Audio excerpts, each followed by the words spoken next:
Minden megvan ahhoz képest? Akkor itt vagyunk. És elkezdjük. Köszöntöm Önöket! Mielőtt a mára előkészített műsornak helyet adnánk, engedjék meg, hogy kitérjek egy a héten történt podcastunkkal kapcsolatos ügyre. Döbbenten és értetlenül nézem azt a hatalmas energiát és szívóságot, amellyel a Média Egy elnevezésű honlap főszerkesztője, Szalai Dániel, a Friderikus Produkció sajtósa nyomába ered, hogy kiderítse, ki is ő. Megdöbbentett, hogy egy újságírónak ekkora baromságokra van ma energiája, és értetlenkedem, mert fel nem foghatom, mit nyer azzal, ha eredményre jut ebben a világrengető problémában. Ha van sajtós, akkor sem fog szóba állni vele, mert nem hagyom neki. Ha nincs sajtós, a végeredmény tulajdonképpen ugyanez. Hosszú pályafutásom során volt részem nem egy bosszú hadjáratban, melyet újságírónak álcázott személyek indítottak ellenem, és elég volt ebből a műfajból mitagadás. Hogy tudják az előzményeket is. Nevezett főszerkesztővel, Szalaival csúnyán összeszólalkoztam tavaly, azt követően, hogy a szakma elemi szabályait is semmibe véve írt az RTL Klubon éppen csak elindult Életünk története című sorozatom első epizódjáról. Ezek után természetesen nem voltam hajlandó lapjának nyilatkozni, de mintegy 2 hónapja is visszautasítottam újabb meghívását a Média Egy podcastjába is. Gondolom, a senki sem vitatja, hogy mindenkinek szíve joga ott megszólalni, ahol akar, és azzal beszélgetni, akit méltónak talál rá. Ami viszont senkinek nem szíve joga, az a hatalmas energiákkal előállított kicsinyes bosszú, aminek most a tanúja a nyilvánosság. Mert lejáratás, hírnévrongálás, sárdobálás nélkül természetesen a bosszú sem édes. Márpedig a helyzet a következő. Ha van sajtósom, azt már önmagában indokolja a Szalai-szerű újságírók jelenléte a magyar sajtóban. Ugyanis ez az elemi önvédelem ugyanaz, mint amikor a Tour de France-on a sárga trikót viselő versenyző sokszor inkább elveszíti néhány napra a kitüntető mezt, csak hogy nyugta legyen az újságíróktól, mert pihenni és a másnapi versenyre felkészülni szeretne, nem ostoba kérdésekre ostoba válaszokat adni. Én is dolgozni és néha aludni szeretnék, semmiképpen sem az időmet pocsékolni és az idegeimet rongálni az ilyen alakokkal. Ha nincs sajtósom, a helyzet 1000-szeresen ugyanez. Nem értem tehát, mit nyer nevezett újságíró, de főként a magyar nyilvánosság ezzel a hatalmas és legalább ilyen arányban nevetséges nyomozó munkával. Amit el akarok mondani, elmondom akár személyesen, akár a podcastjaimban, akár a sajtósomon keresztül. Akitől, és ezt megígérhetem, sem születési anyakönyvi kivonatot, sem személyigazolványt, sem semmiféle személyes információt nem fog kapni a Média Egy főszerkesztője, ha megfeszül, akkor sem. De ami a kifli hasonlatot illeti, az már más lapra tartozik. Ha bárkit megbántottunk ezzel, ezúton elnézést kérek, tényleg helytelen volt a fogalmazás. Az viszont ténykérdés, amit a Blikk közölt, nem állítólag, hanem mert ezek a tények. Én nem a podcastomból akarok, és nem is abból fogok megélni, nem a saját fizetésemért hajtok, mert saját fizetésem itt nincs is, de a munkatársaim szerény díjazását, amelyet saját zsebből fizetek, szívesen megemelném, és azt sem tartom őszintén szólva mohóságnak, hogy szeretném, ha egy üzleti vállalkozás esetén legalább a befektetéseink megtérülnének. Természetesen az sincs egészen rendben, hogy ingyen dolgozom, de hogy én fizessek azért, hogy dolgozhassak, könnyen belátható bárki számára, ez mégiscsak a világ csúfsága. De, és ezt az egész stáb nevében mondhatom, mi ezt a podcastot szeretjük csinálni, és természetesen továbbra sem fogjuk kötelezően fizetőssé tenni adásainkat. Akinek van rá anyagi lehetősége, fizet érte, akinek nincs, ingyen nézheti továbbra is hétről hétre beszélgetéseinket. Őszintén szólva remélem, hogy ezzel a Szalai ügyet, a bosszú hadjáratot lezártnak tekinthetjük. Én minden esetre annak tekintem. Végezetül egy kérés a sajtóhoz, ha bárki ezt az iménti közleményt közzéteszi, kérem szó szerint és teljes terjedelmében tegye, pár percen belül képes és írott formában is fent lesz a Friderikus Podcast YouTube és Facebook oldalán egyaránt. És akkor következzék a mára előkészített műsor, már egészen más tónusban, más hangulatban.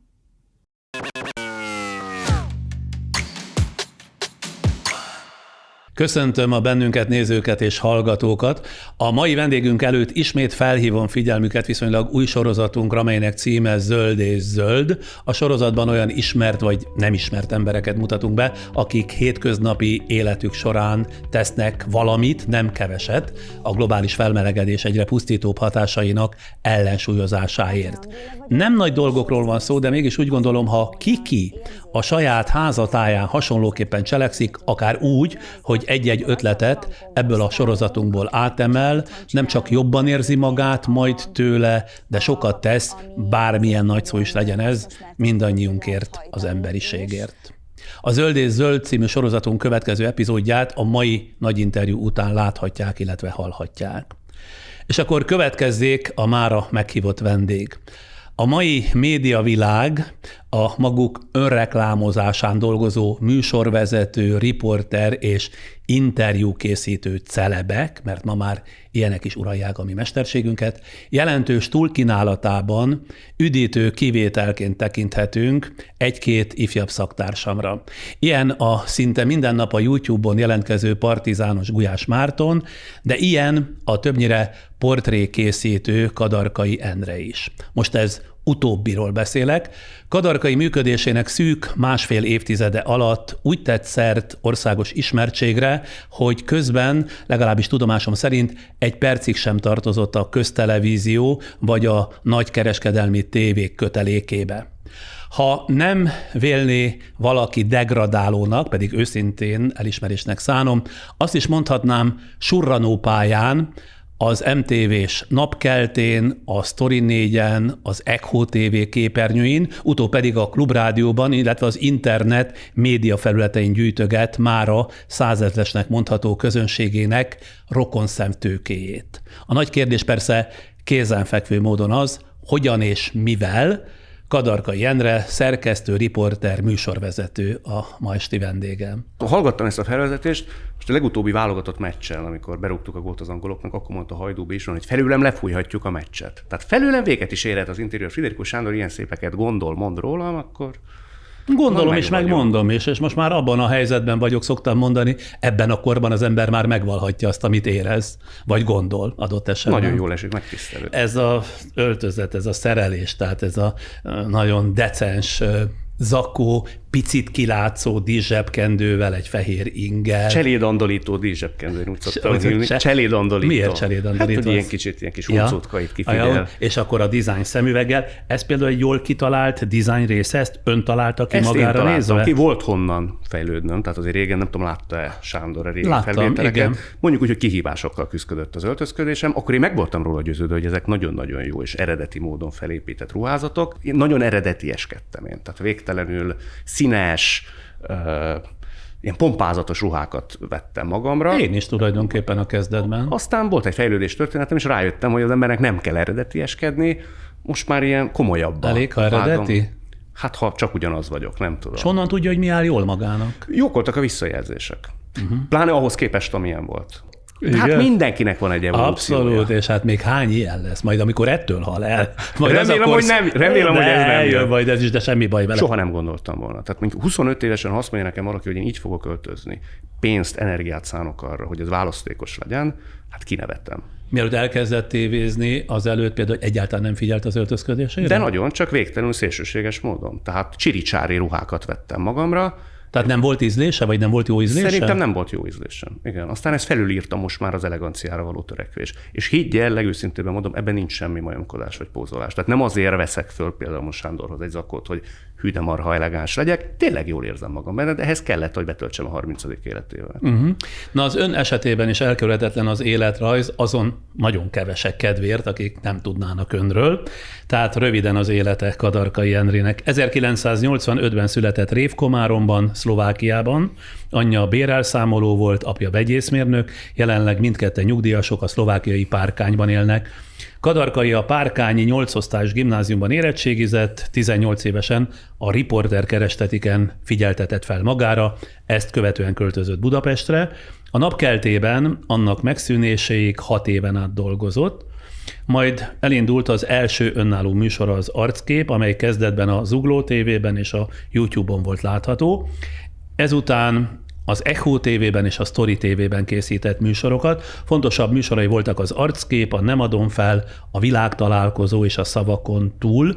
Ez utóbbi 2 műsort rendszeresen a Klubrádióban lehet meghallgatni, és saját YouTube csatornáján megnézni. YouTube csatornájába az annak alapítása óta eltelt 9 évben összesen 23 millióan néztek bele, vagy 23 millióan nézték meg, családi állapota nőtlen. Így van, tökéletes. Az utóbbi 2-3 hónappal ezelőttig nem is ismertük egymást, sőt, ön rendszeresen hívott engem különböző műsoraiban, az egy után szerintem megsértődhetett, mert már soha többet nem hívott. Feladtam. Én egyszer üzentem, mert Szilágyi János volt a közvetítő, így van. Vele nagyon jóban volt, és Szilágyival egy társaságban jártam, megjárok, és mondta, hogy miért nem akarsz a Kadarkaihoz menni. És azt mondtam, akkor még talán az Ugló TV-ben volt. Story TV volt? Önnel akartam kezdeni. Tényleg? Abszolút. Megadtam volna a módját. És akkor azt gondoltam, azt üzentem is, hogy gyakoroljon még. Nekem egy Szilágyi nem adta át? Nem, milyen kegyes, nem? Egy remek ember, igen, ezt nem adta át. Szerintem nem volt bejelenteni valója akkor. Tehát azért Sándor nagyon pontosan és tudatosan méri azt, hogy mikor akar, és hol nyilatkozni, és azért ez általában véve szerintem célhoz rendelten történik. Akkor épp nem volt egy olyan projektje, nem volt egy olyan időszaka, amikor meg akart nyilvánulni, és valószínűleg nem is az Arckép lett volna az a platform abban a helyzetben, hogy Sándor ott szeretett volna megnyilvánulni. De hát akkor most hogy ragadja meg az alkalmat? Most eljönne? Bármelyik műsorba jöhet Sándor. Most más miatt nem. Na most miért nem jön? Hát mert a Klubrádióval az idők során ilyen antagonisztikus ellentétbe kerültem. A Klubrádió egész pontosan főszerkesztőjével, és amíg ő van, addig én ott nem akarok megnyilvánulni, összesen csak ennyi. Úgy gondolom, miután ott mennek a műsorai, de ha ezek függetlenítenék magukat, tehát mondjuk csak a YouTube csatornán lennének, akkor valószínűleg. Szaván fogom akkor Sándor. Jó, rendben van. De egyébként meg akkor nem sértődött meg ezen? Nem, tehát nem volt önbendat? Csak a Modortól szoktam megsértődni. Tehát volt olyan, nem fogok nevet mondani, hogy fölhívtuk, szerintem én beszéltem vele, és a bemutatkozás követően kinyomta a telefont. Nem nekem szólt, biztos vagyok benne, hogy annyira nagy magasságokba jár, hogy úgy gondolta, hogy hát ő nem fogja végighallgatni egy invitálást, majd a menedzserén keresztül fogják őt elérni, és akkor én úgy gondoltam, hogy őt nem hívjuk többet. De volt már akkor magának neve? Tehát lehetett tudni önről? Nem. De ez nem eljárás. Tehát biztos vagyok benne, hogy Sándor is azt mondta, hogy köszönöm szépen, nem, minden jót kívánok. El kell köszönni valakitől egy telefonbeszélgetés során. Én szeretek a formára adni. Ő nem a formára nem adott, hanem egész egyszerűen bunkó volt. És ilyenkor nem adja meg annak a lehetőségét, hogy esetleg rossz volt a vonal, nem hallotta, tehát valami technikai zűr jöhetett közbe, és azért tette le, mert az ritkán fordul elő, hogy valaki bunkó módon ráteszi a másikra a telefont. Nem, a híre is ilyen a fiatalembernek. Ja, vagy úgy, hát akkor igen. Ez nagyjából... Igazolta is az élet utóbb egyébként. Akkor kiírja a naptárból, és soha többet nem hívja meg semmibe? Nem, azt hiszem, hogy én ilyen vagyok. Tényleg? Akkor köszönjük szépen. Egy életen át így hát, emlékszik, és bosszút áll? Ez nem tudom, hogy bosszú-e valójában, nem hiszem, hogy bosszú. Szerintem ő jól jött volna ki ebből a beszélgetésből. Nem akart jönni, így járt. Ajjaj. Kitalálhatom 3-ból? Nem fogok nevet mondani. Akkor sem rátalálok? Nem. Jó, akkor abba hagyom. Nem firtatom. Miért akart mindenáron riporter lenni, és miért éppen Magyarországon, miért nem Szlovákiában? Ugye én magyar mikrokörnyezetben nőttem föl, Párkányban. Ez annyit jelent, hogy tulajdonképpen elvétve kellett nekem Isten igazából szlovák közeggel olyan értelemben találkoznom, hogy rá legyek kényszerítve arra, hogy a magam kis burkán kívül meg kelljen nyilvánulni. Csak és kizárólag magyar televízió szólt nálunk mindenütt. El szoktam mesélni, hogy egyszer Szabó István, a neves rendező elkezdett nekem mesélni remek szlovák színészekről, miután megtudta, hogy én szlovákiai vagyok, és le kellett állítanom, és mondtam, hogy művész van, ne haragudjon, egy szlovák színészt nem ismerek. Tehát mindenkit ismerek Magyarországon, ami eljut a televízión keresztül hozzám, szlovákot egyetlen egyet se. Az magától értetődő volt, hogy én ide átjövök. Nem is tudtam végig gondolni azt, hogy én az életem hátralévő részébe esetleg úgy kell éljek, hogy ne az anyanyelvemen nyilvánuljak meg. Tehát ez ilyen ígéret földjeként szerepelt Magyarország előttem, és önök, akiket mi néztünk ott, mert csak egy csatorna volt, vagy azt hiszem 2, azokat én tényleg szent áhítattal figyeltem. Tehát ha volt az életemben magától értetődő, cáfolhatatlan törekvés, az az, hogy Magyarországra jönni, és itt riporternek lenni. Na de a riporterség miért szólította meg? Honnan jön ez? Önöket néztem. Pusztán annyit? Kepest, Vámos Miklóst, Vitrait, Szilágyit, és valahogy azt éreztem, ezt lehet, hogy 7 évesen éreztem már, hogy valami olyan történik, ami engem valami elementárisan érdekel. Na de például a Cejzel Endre sorozatát a genetikáról nézte, és az olyan módon hatott volna, akkor genetikus lett volna? Nem tudott rám hatni. Tehát olyan értelemben és olyan mértékben hagy engem hidegen a genetika, és minden, ami nem emberléptékű, hogy irigylem is Sándort, hogy genetikussal, csillagásszal képes beszélgetni, és elő tudja hívni azt az érdeklődést, ami ehhez nélkülözhetetlen. Nálam csináltam már ilyen emberekkel interjút, egyszer-egyszer sikeredik, de átkozom a percet a készülés során, lévén, hogy elveszek ezekben a mérhetetlen információkban. Azt szoktam mondani, ez Kosztolányi írja valahol, hogy emberléptékű legyen a történet. És emberlépték alatt én azt hiszem, hogy emberi viszonyok kerüljenek megvilágításra. Hát azért ez nem egészen így van. Egy csillagásznál is el lehet jutni az emberléptékig. Gondoljon csak, ha mindent látott tőlem, nem vagyok ebben biztos, Lukács Bélára. Aki egy egészen unikális jelenség volt. Például ő nem csak a csillagászathoz, hanem oly sok mindenhez értett, és mind az izgalmas volt, ami a csillagászat meg az elméleti fizika mögött megbújt. Mennyit kellett készülni a Sándornak ahhoz? Nagyon sokat, de én annyira élvezem, ugye itt 1-2 héttel ezelőtt egy genetikussal, pontosabban belgyógyásszal, de genetikával foglalkozó belgyógyásszal beszélgettem, és például kifejezetten élvezem az erre való készülést, mert föltárul valami új, ami, hogyha az emberben az érdeklődés alapos, és ezzel nem azt mondom, hogy önben nem, csak másképpen vagyunk valószínűleg összerakva, akkor kitárul egy új gondolkodási mechanizmus. Tehát azt végig gondolva egyszer csak rájövök, hogy mennyi érdekesség van minden mögött, ami elsőre vagy látszatra engem esetleg nem érdekel. Lehet, hogy akkor ezt meghozza. Nekem még a horizontom az idáig nem nyílt ki. Ebben biztos vagyok. De az, hogy riporter lett, vagy mindenáron riporter akart lenni, az semmiféle mondjuk családi előzményekből nem vezethető le? Sőt, olyannyira nem is nagyon tudok a családomból olyanra, akit a nyilvánosság, vagy egyáltalán a szereplés vonzott volna, és ehhez azért kell valami fajta exhibicionizmus. Én exhibicionista gyerek voltam. Valami fajta távolról, hátul.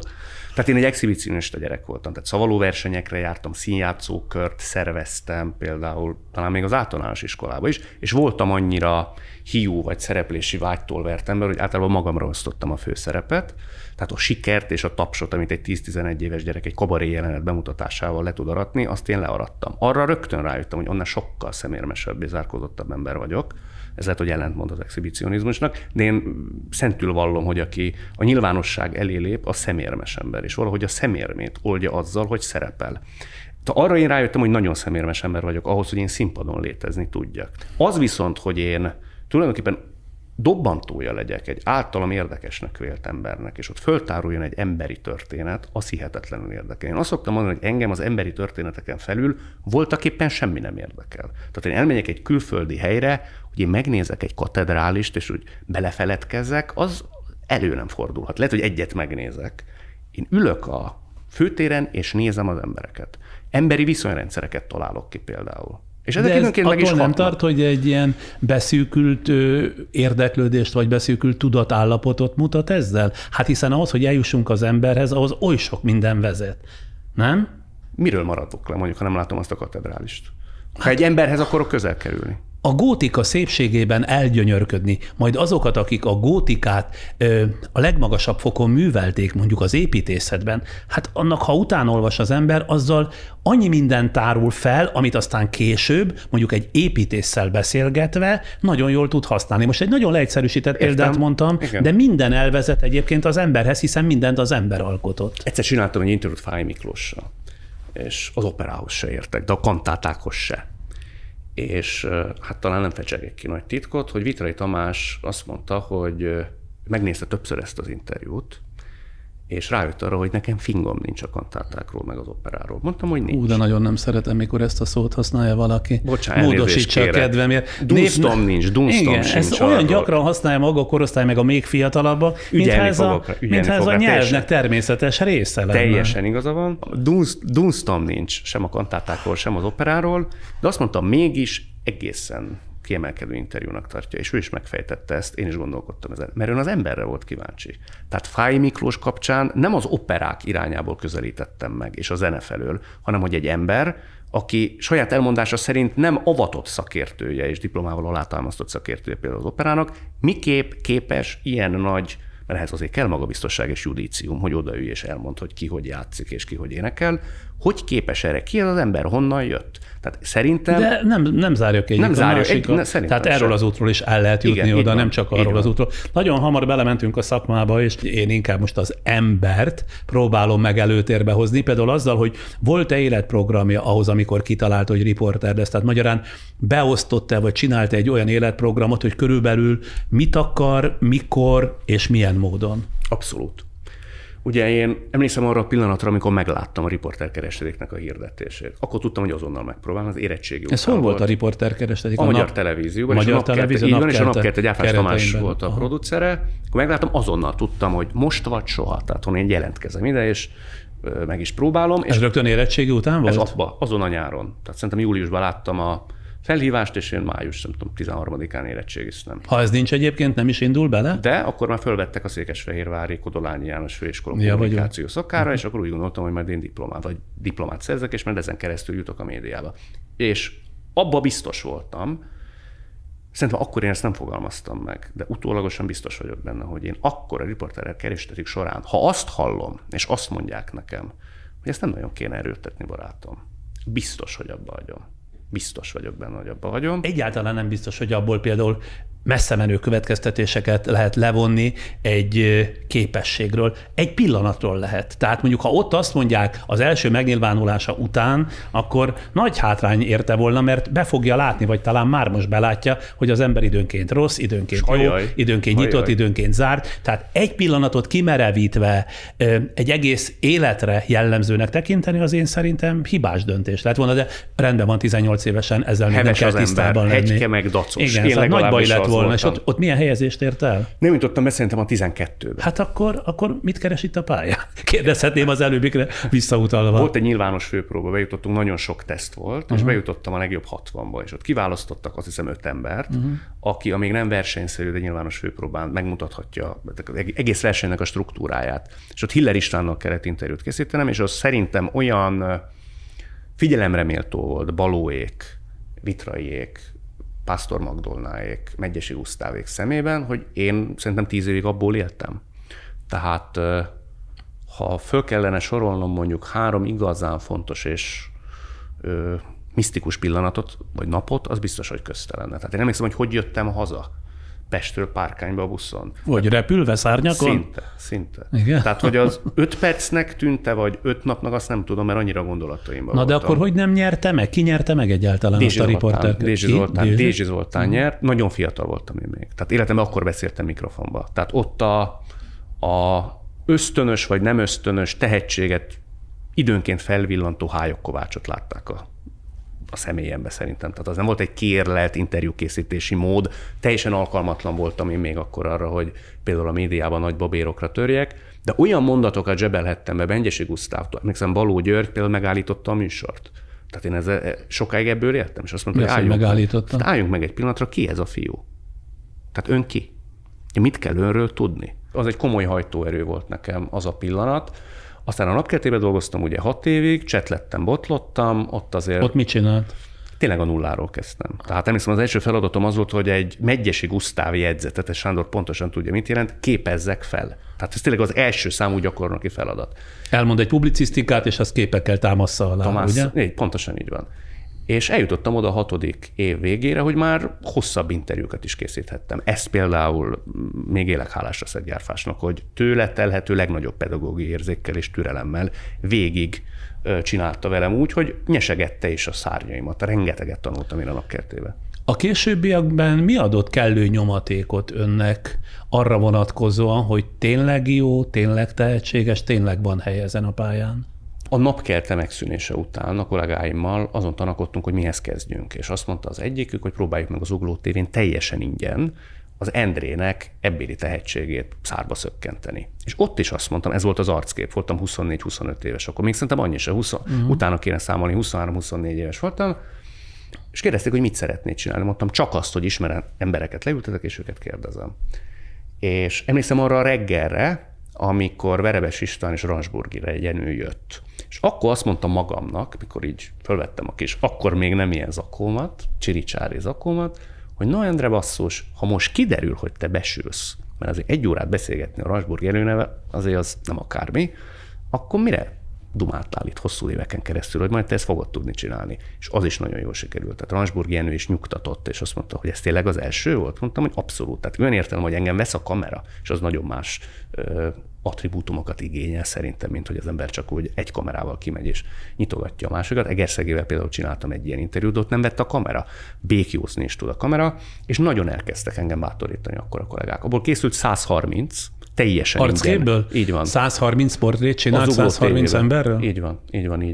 Többször olyan szinten abba akartam hagyni, csak hogy én mennyire kritikus. És többször abba akarta hagyni? Abszolút. Amikor nem sikerült, akkor mindig elkeseredett? Abszolút. Tehát mondjuk is el a kollégáim nevét, Dujánszky Tibor, Harak László és Ormos Tibor, ingyen és bérmentve jöttek, és istápoltak engem hosszú-hosszú éveken keresztül. Tehát utána, amikor vége volt, akkor elmentünk testületileg vagy csak az egyikükkel, és nem egy olyan beszélgetésre emlékszem, hogy azt mondtam, kicsit cifrázva, hogy gyerekek, akkor itt ez volt az utolsó. Gondoltam, amikor idejövök, hogy ezt az el fogom mesélni. Írtam önnek egy levelet egyszer, 15 évesen, átmentem Esztergomba, és írtam egy levelet. Nekem? Önnek, személyesen. Ön a Népszabadságban a következőt nyilatkozta, hogy mostantól fogva ön az utánpótlás kinevelésével fog foglalkozni, és maga mellé vesz 5-10 olyan embert, akiben látja a lehetőséget. És én ezt olvastam, átbattyogtam Esztergomba, emlékszem, hogy ajánlottan adtam föl, hogy én lennék az egyik. Voltam 16 éves, nem érkezett rá válasz. Valami az adminisztrációval valami ott baj Én lehetett. most már megmondhatnám, hogyha emlékeznék Biztos, rá, hogy de... nem jutott a kezébe. Hát az annyian jelentkezhettek és írhattak, tudjuk, hogy történik ez egy produkciónál. Egy kislány elővette, végigolvasta, jó van barátom, és oda se vitte önnek. Úgyhogy így módon kénytelen voltam beírni ebbéli kollégákkal. Így szorult ki, mert hát jó, de ha nekem nem, akkor máshoz hogy mondjam, könnyebben jutott volna közel. Vitraihoz közel jutottam. Igen? Ő volt a 25. vendég. Az Arcképben? Az Arcképben. Nagyon be voltam tojva, és ő fölajánlotta akkor, hogyha van kedvem, akkor mi ezt kielemezhetjük. Ez nagy dolog ám tőle. Nagy dolog, hát büszke is voltam, és vagyok rá. És akkor ő nagyon segítőkész volt, nála elemeztük ki egyik-másik interjúmat, és szerintem az egy hihetetlen nagy fordulópont volt. És például amikor rossz volt, és neki elmondta, akkor ő például erősítette önben azt a hitet, hogy ez tényleg gyenge produkció? Arra emlékszem, hogy 2 fontos kérdésem volt. Az egyik, hogy általában véve ez milyen. Azt mondta, szó szerint ilyenekre azért emlékszik az ember, amikor a Vitrai véleményt mond róla. Azt mondta, hogy ahhoz egy másodpercnyi kétség nem fér, hogy maga tehetséges, tehát köze nincs a tudatossághoz. Tehát maga ösztönösen leül, fölkészül és kérdez. És megtanított reagálni, figyelni. Ezt sose felejtem el, azt mondta, hogy a szakmában nem az a lényeg, hogy az ember miket kérdez, mennyire jó debattőr, hanem aki figyel.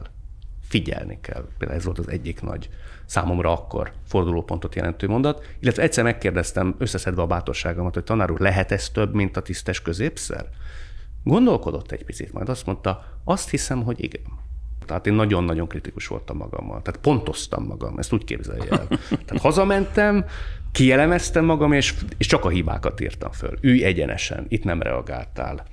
Ne hajtsd így a fejed oldalra. Elmentél egy mondat mellett. Mindent kielemeztem. Akkor a következő riportnál átolvasta, és akkor megpróbált ezeknek megfelelni? Egy kártya ott volt címszavakban, tehát hogy erre figyeljek. Túlagyaltam én azt egyébként. Tehát ott görcsössé váltam. Nagyon sok mindenben hasonlítunk, azon mosolygok, mert képzel, ha feltarthatom egy anekdótával, hogy magam is értékeltem magam, ne kérdezzem miért, nálam 78% volt a legjobb. Tehát amikor nagyon jónak találtam magam, nagyon ritkán adtam 78%-ot, 70%-ig volt a tűrhető kategória, 70 alatt viszont a megsemmisítő rossz. És abba akarta hagyni? Tehát volt olyan? Nem azért, hogy abba akartam, de még, hogy mondjam, már komoly vagy, hát szóval meglehetősen sok időt töltöttem a pályán, és még akkor is értékeltem. És a 78%-nál soha nem jutottam feljebb. És egyszer megkérdeztem magamtól, hogy miért nem adok 100-at, vagy mondjuk 95-öt. Nem tudom miért. 78-nál akadtam meg, de én nem értékeltem, hogy most üljek egyenesen, vagy mondjuk ezt is, ha visszanézem, és hát nyilván vágom is, meg vissza is nézem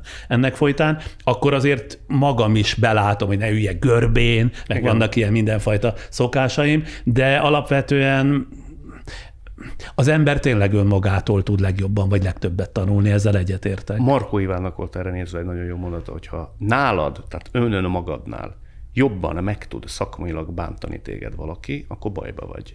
Ez nagyon, azt hiszem az ön műsorában mondta egyszer. Hogy maga mire nem emlékszik? Én mindenre. Az egész életművemet tudja kívülről? Szerintem 90-95%-ban igen. Legyen egyszer egy ilyen műsor. Ki tud többet Friderikusról? Maga fog győzni, nem én.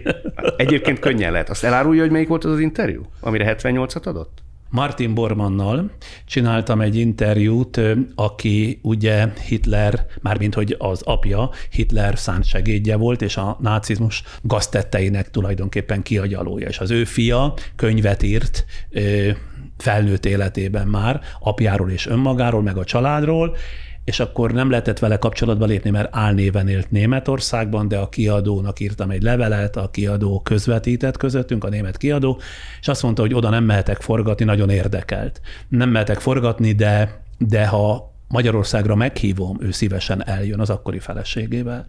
És eljött, és hát szerintem egy nagyon jó beszélgetés. Az nem mondom, hogy jó riport, vagy jó interjú volt, de egy nagyon-nagyon tartalmas. Sok helyen utána fesztiválokon bemutatták. Még talán díjat is kaptam rá. Ez az én mozim volt, ugye? Azt hiszem, hogy akkor éppen az a sorozatom nem volt, hanem a Másképpen beszélgeteknek volt ez a része. És az volt az interjú, ahol nagyon ritkán érzi ezt az ember, vagy legalábbis én, hogy úgy a kisangyal átszállt, és az valami olyan volt, de annak se adtam többet, mint 70. Aztán leszoktam erről, mint 78%. Leszoktam erről. Molyakra azért többet adna, nem? Nem. Hát ma már egy célom van, jól érezzem magam a bőrömben azzal, akivel beszélgetek, és valamit adjunk a közönségnek, tehát valamit vigyen tovább. Ha ez egy portré, akkor úgy, ha ez egy tudományos beszélgetés úgy, ha politikai beszélgetés úgy, tehát hogy valami többlettel távozzon a néző. Én ennyivel beérem. Említette Gyárfás Tamást, mint egyik fontos mentorát, a Nap TV egykori tulajdonosát, aki, mint tudjuk, most nehéz helyzetbe került, súlyos bűncselekménnyel vádolják. Ugye már rég nem találkoztak, vagy legalábbis valami ilyesmit olvastam, hogy viszonylag rég nem találkoztak. Igen. Tudna-e, akarna-e rajta segíteni, ha például Gyárfás megkérné, hogy elmondhassa a bűncselekményről a maga verzióját? Már hogy nekem? Szerintem ez önmagába kizárja a lévén, hogy én függelmi viszonyban voltam vele nagyon-nagyon sokáig, és elfogult is vagyok vele kapcsolatban. Ilyen interjút biztos, hogy nem vállalnék. De miért? Miért kell ahhoz a függetlenséget garantálni? Hát az ember barátaival is tud interjút csinálni, sőt szokott is. Én nem. Én olyan emberrel, akinek mondjuk a magánéletebe valamennyire is belelátok, nem nagyon volt az én műsoromnak a vendége. Hát az csak önfegyelem kérdése, hogy egyébként magamat kell megtartóztatni, semmi más fék nem rakódik belém. Ülök valakivel szemben, és érdekel. Szerintem az optikája se lenne jó egyébként. Tudva levőleg úgy, hogy én hát de ez már 10 éve, vagy nem tudom hány éve volt, hogy jön a Nap TV-nél hát utána azért volt nekünk még kapcsolatunk. Hát én a Világszövetségben, a Finálnál is dolgoztam, a Lembe is dolgoztam sokáig. Ja, hogy vitte magával a sportba is ő? Tehát velem végtelenül humánus és segítőkész volt. Tehát lévén, hogy ennyire tudott az, hogy én kvázi az ő tanítványa vagyok, és mindig elmondom, hogy az általam ismert és megismert Gyárfás Tamásnak én még élek, hálás leszek. Tanultam tőle hatékonyságos, olyan szintű precíz munkát, hogy nem késünk.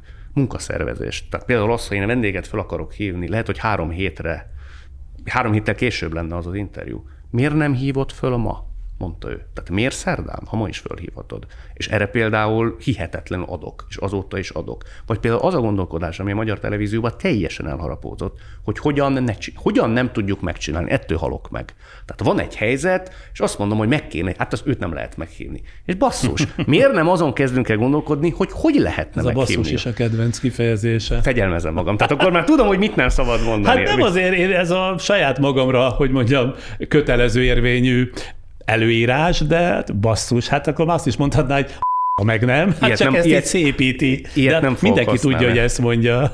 Szóval én nagyon sokat tanultam Gyárfástól. Még van egy kifejezés, várom, hogy előjöjjön, mert nem jut az eszembe, amit mindig használ. És tök jó, én azt nem szoktam mondani. Nem, farra mászom tőle.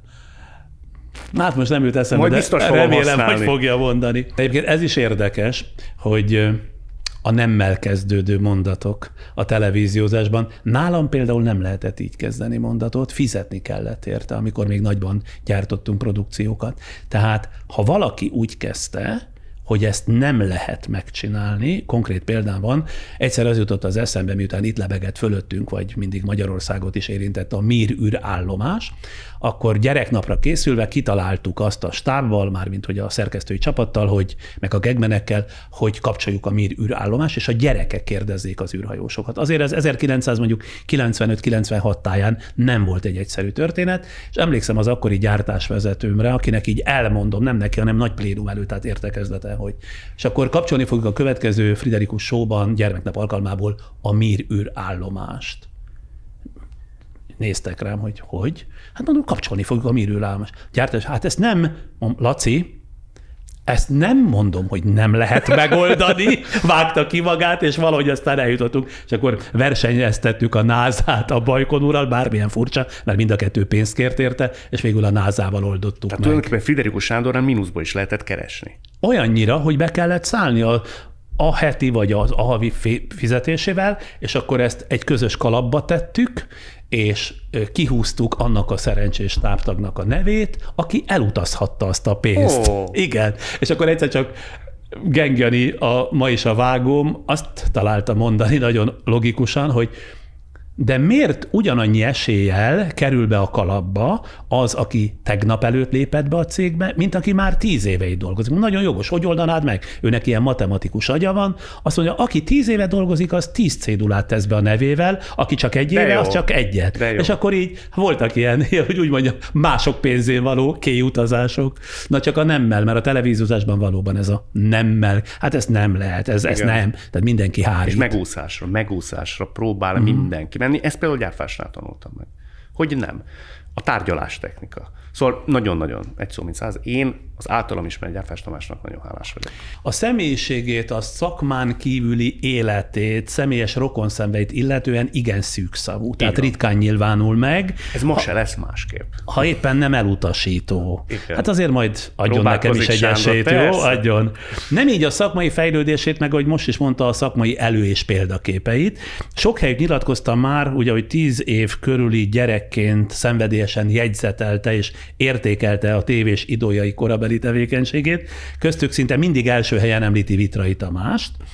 Fel tudná még idézni, hogy az akkori Kadarkai Endrének, a 10 vagy a 11 éves, 12 évesnek ott a szlovákiai Párkányban milyen feljegyezni valója volt Vitrairól? Tehát mi az, amit képes volt már akkor megfejteni a Vitrai titokból, ha volt ilyen egyáltalán? Gondolkodnom kell. Vitrai kapcsán most hirtelen nem jut eszembe semmi. Szilágyi kapcsán viszont egy nagyon megmaradt. Volt egy műsora, ez lehet, hogy nem 10 évesen volt, hanem 15 évesen, az volt a műsor címe, hogy Nagyítás. Ennek az volt a lényege, hogy meghívott egy ismert embert, aki elhozott magával 10-15 fotót, és Szilágyi ennek nyomán eredt ennek az embernek az élete megfejtésének. Jó bonyolultan mondtam, de így próbáltam megfejteni az életét, hogy ezek szolgáltatták a dobbantót és az apropót. És ha látott egy fotót, hogy abból ő mit kérdezett pontosan, ez számomra revelatív volt. Ezt a műsort, szinte ugyanezt a metodikát megcsináltam más és pár évvel később, és ott derült ki számomra, hogy ezt mennyire rosszul is lehet csinálni. Megpróbálom illusztrálni. Ott egy kép, és ott ül egy színész. A fotón ül a feleségével a színész, ez a bizonyos kollega, tehát nem Szilágyi, úgy tette le fel, kedves Sándor, és ott van melletted a feleséged, 40 éve párod, a csodálatos Zsuzsika, és jezolóba vagytok. Erre vagy mondott valamit ez a bizonyos színész, vagy nem. Szilágyi erről az emberről például meggyőződésem, most hasból mondom, csak hogy értse a néző, és hogy Szilágyi, hogy mennyivel máshogy járt. Meglátta ezt a fotót, és azt mondta, hogy te ide figyelj. Mindenkinek a kezébe, aki ott van ezen a fotón, van egy sör, ott ültök a parton. Sör, egy gofri, egy lángos, te meg a feleséged kezébe semmi. Te egy bevart zsebű ember vagy? Tehát ugyan arról a képről Jánosnak más jutott eszébe, és a számomra egy örökérvényű tanulság volt, hogy az információ mindenki számára adott, de hogy mit kezdünk vele, az már a mi felelősségünk. Igen, mit vesz észre az ember? Persze, igen, persze. Igen. Na most azt mondja, hogy van bennem egy kaméleon, tudok szilágyisan, balósan, de friderikusosan is kérdezni, ezt egy interjúban mondta korábbiakban, rögtönözzön kérem, most azt kérem. Tehát, hogy a feladat a következő, interjút kell csinálni valakivel, aki mondjuk sorozatban vágja ki a fákat, a környezet, az ott lakók nagy bánatára is tiltakoznak. Hogy kérdezni ezt? Szilágyisan, az illető, tehát aki a fakivágó, balósan, engem nem kell feltétlenül, ki nem állom, hogyha engem utánoznak. Pedig jól tudom utánozni, de megfogadtam, hogy nem fogom. Ezzel abszolút. Szóval a fickó vágja ki a fákat, az ott élők legnagyobb... Illegálisan vágja ki a fákat, és ezt az ott lakók nehezményezik ki, és derítik esetleg, hogy ő Szilágyi nyilván azt kérdezni, hogy ennyire kell a pénz. Baló azt mondaná, hogy itt egy helyzet, amit meg kell oldani. Nyilván beszélt ezekkel az emberekkel. Elgondolkodott azon, hogy ön bűnt követel? Friderikus Sándor, hát nem tudom, mit kérdezne, lennének ötleteim, de nem mondja meg, na mit? Ha már itt vagyunk. Nincs jobb dolga, mint ezt csinálni. Hát gondolja végig, hogy tulajdonképpen árt ezzel egy csomó embernek. Végig gondolta mindezt, hogy Ez valami igazság van benne, igen. Bár én megértek utóbbi időben, utóbbi 10 évben mindenkit, tehát még a fakivágót is, mert biztos van egy, szoktam mondani, magyarázat, ami vagy a gyerekkorából, vagy igen, a kusza felnőtt korából ezt a helyzetet, ezt a cselekvést eredményezte. Ezek általában megközelítésekre vonatkozott, ezek a mondataim, amikor ezt mondtam, és arra is rájöttem, hogy a szóhasználat egy kérdés során mennyire meghatározó. Ebben például Vitrai egészen frenetikus volt. Tehát annyira a szó jó értelmében körmönfontul tudta föltenni azt a kérdést, hogy a vele szemben ülő, na akkor itt a válaszom az előző kérdésére, hogy ilyen biztos, hogy megragad bennem, hogy számomra nagyon választékosan, végtelenül árnyaltan jutott el a kérdésig, aminek a végpontja mégiscsak az volt, hogy széttette a kezét az alany és bevallotta. Olyan mesteri módon közelítette meg, és kerítette be az áldozatát ártatlan szemekkel, hogy az engem valószínű, hogy lenyűgözött. A szóhasználat rendkívül fontos, Szilágy. Mutassa meg akkor Vitraisen ugyanezt a... Van ez a helyzet. Ön oda megy, kivágja ezeket a fákat. Isten látja lelkem, én tényleg nem szeretném most kellemetlen helyzetbe hozni. De én attól félek, hogy előbb-utóbb baja lesz önnek. Ezek az emberek önre haragszanak. Nem fél attól, és folytatná tovább. És egész egyszerűen az emberen lenne egy olyan nyomás, Vitrai szuggessziója és intellektusa nyomán, hogy elkezdene gondolkodni azon, hogy a büdös életben lehet, hogy én valamit rosszul csinálok. Hova tovább nem? Ez a fakivágás, mint tevékenység értékelendő minden más esetben, de ha éppen erről a konkrét, hogy ennyi lakónak az utcában ennyi embernek rosszat tesz vele, meggondolandóvá teszi a cselekedetet, nem? Abszolút, abszolút. Igen, nem fog ennek örülni. Nem fog ennek örülni, úgyhogy én elhatárolódom. Sándor kényszerített rá. Na most, ahogy figyelem az ön tevékenységét, megint csak nem kritikának szánom, de gondoltam, hogy ha leülünk itt egymással 1-2 órát beszélgetni, akkor mindent szóba hozok, mintha egyműfajú ember lenne. Tehát javarészt portrékat készít, ráadásul közismert emberekről, színészekről, rendezőkről, művészekről, sportolókról, énekesekről, tévésztárokról. Ezt én jól látom, abszolút, hogy ön egyműfajú ember? Én 2 mondanék. Szerintem, ha valamihez konyítok valamit, az a portréinterjú, vagy a mélyinterjú, én mélyinterjúnak jobban szeretem hívni, másfelől talán a riportázs fogalma. Az mi? Hát most remélem nem sértődik meg, ha azt mondom, hogy mondjuk számomra az én mozim az egy irányadó történet volt, és ha nem adom fel, ha valamilyen szinten egy kicsit annak szellemébe próbáltam. Ó, hát azt én azonnal tudtam, hogy rólam koppintottam. Na tessék! Sajnos ezt én azon tudtam, de nem nyilvánultam meg, csendben voltam eddig a pillanatig, és nem tegnap történt, ha nem adom fel. Így van. Szóval, hogy bemutatni, ha úgy tetszik... De ha segít, vagy könnyít a lelkén, én viszont láttam Vitrai Tamásnak a Csak ülök és mesélek című sorozatát, én meg arról koppintottam. Mindannyian koppintunk. Igen, ez egy nagy dolog, hogy azért Vitrai akárhogy is, akármint is, és ezen értsen mindenki, amit akar, iskolateremtő volt. Tehát, hogy olyan módon határozza meg, lám, még a maga generáció, aki azért utánam jócskán következik, tehát legalább 3 televíziós generáció gondolkodását, műfajokhoz való hozzáállását, ami azért példaértékű. De ő volt az első. Elsőnek lenni mindig nagy felelősség, úttörője volt ennek a szakmának. Nem, ebben nem értek egyet, mert voltak nagyon jó riporterek vele egyszerre is, és mégsem maradtak úgy meg sem a köztudatban, sem nem teremtettek olyan iskolát, mint ő. Tehát sok első volt, vagy legalábbis több első. Például nem tudom, mondd ez a név még magának valamit, hogy Kovalik Károly. Persze. Remek riporter volt. De ő a riporteri szakmát úgy tekintette, mint az életmódjának a részét, egyáltalán nem első számú életét meghatározó tevékenységet, hanem ő szeretett inni, szeretett csajozni, és mellette riporter volt, megcsinálta a napi penzumot. Vagyis a szenvedély hiányzott belőle. Igen. Az a fajta szufla, az a fajta megszállottság, ami Vitraiban ott volt. Vagy volt egy nagyon kiváló női riporter, Balog Mária. Igen. Ő mondjuk inkább ilyen szociókat csinál. Szociókat, igen, ipari riportokat, igen. Ipari termelési riportokat, de utánozhatatlanul jól.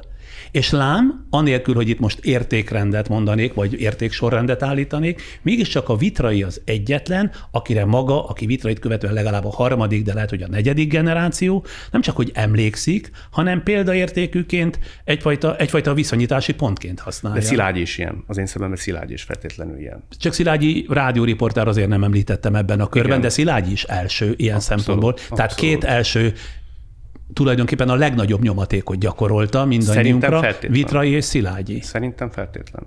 Rengeteget tanulmányoztam Szilágyi kérdezési stílusát, ahogy Vitraiét is. Tehát nem tudom, hogy untatom ezzel a nézőket, de például Vitrai írtja azt saját magánál is, hogy alternatívát állítson egy kérdésben. Igen. Tehát azt mondja, hogy miért issza azt a narancslevet, Sándor? Szilágyi, és most ezt tényleg légből kapottan mondtam, vagy provokatívnak szánom, Szilágyi lehet, hogy úgy kérdezni, hogy azért iszol narancslevet, Sándor, mert nincs merszed odaönteni egy sört?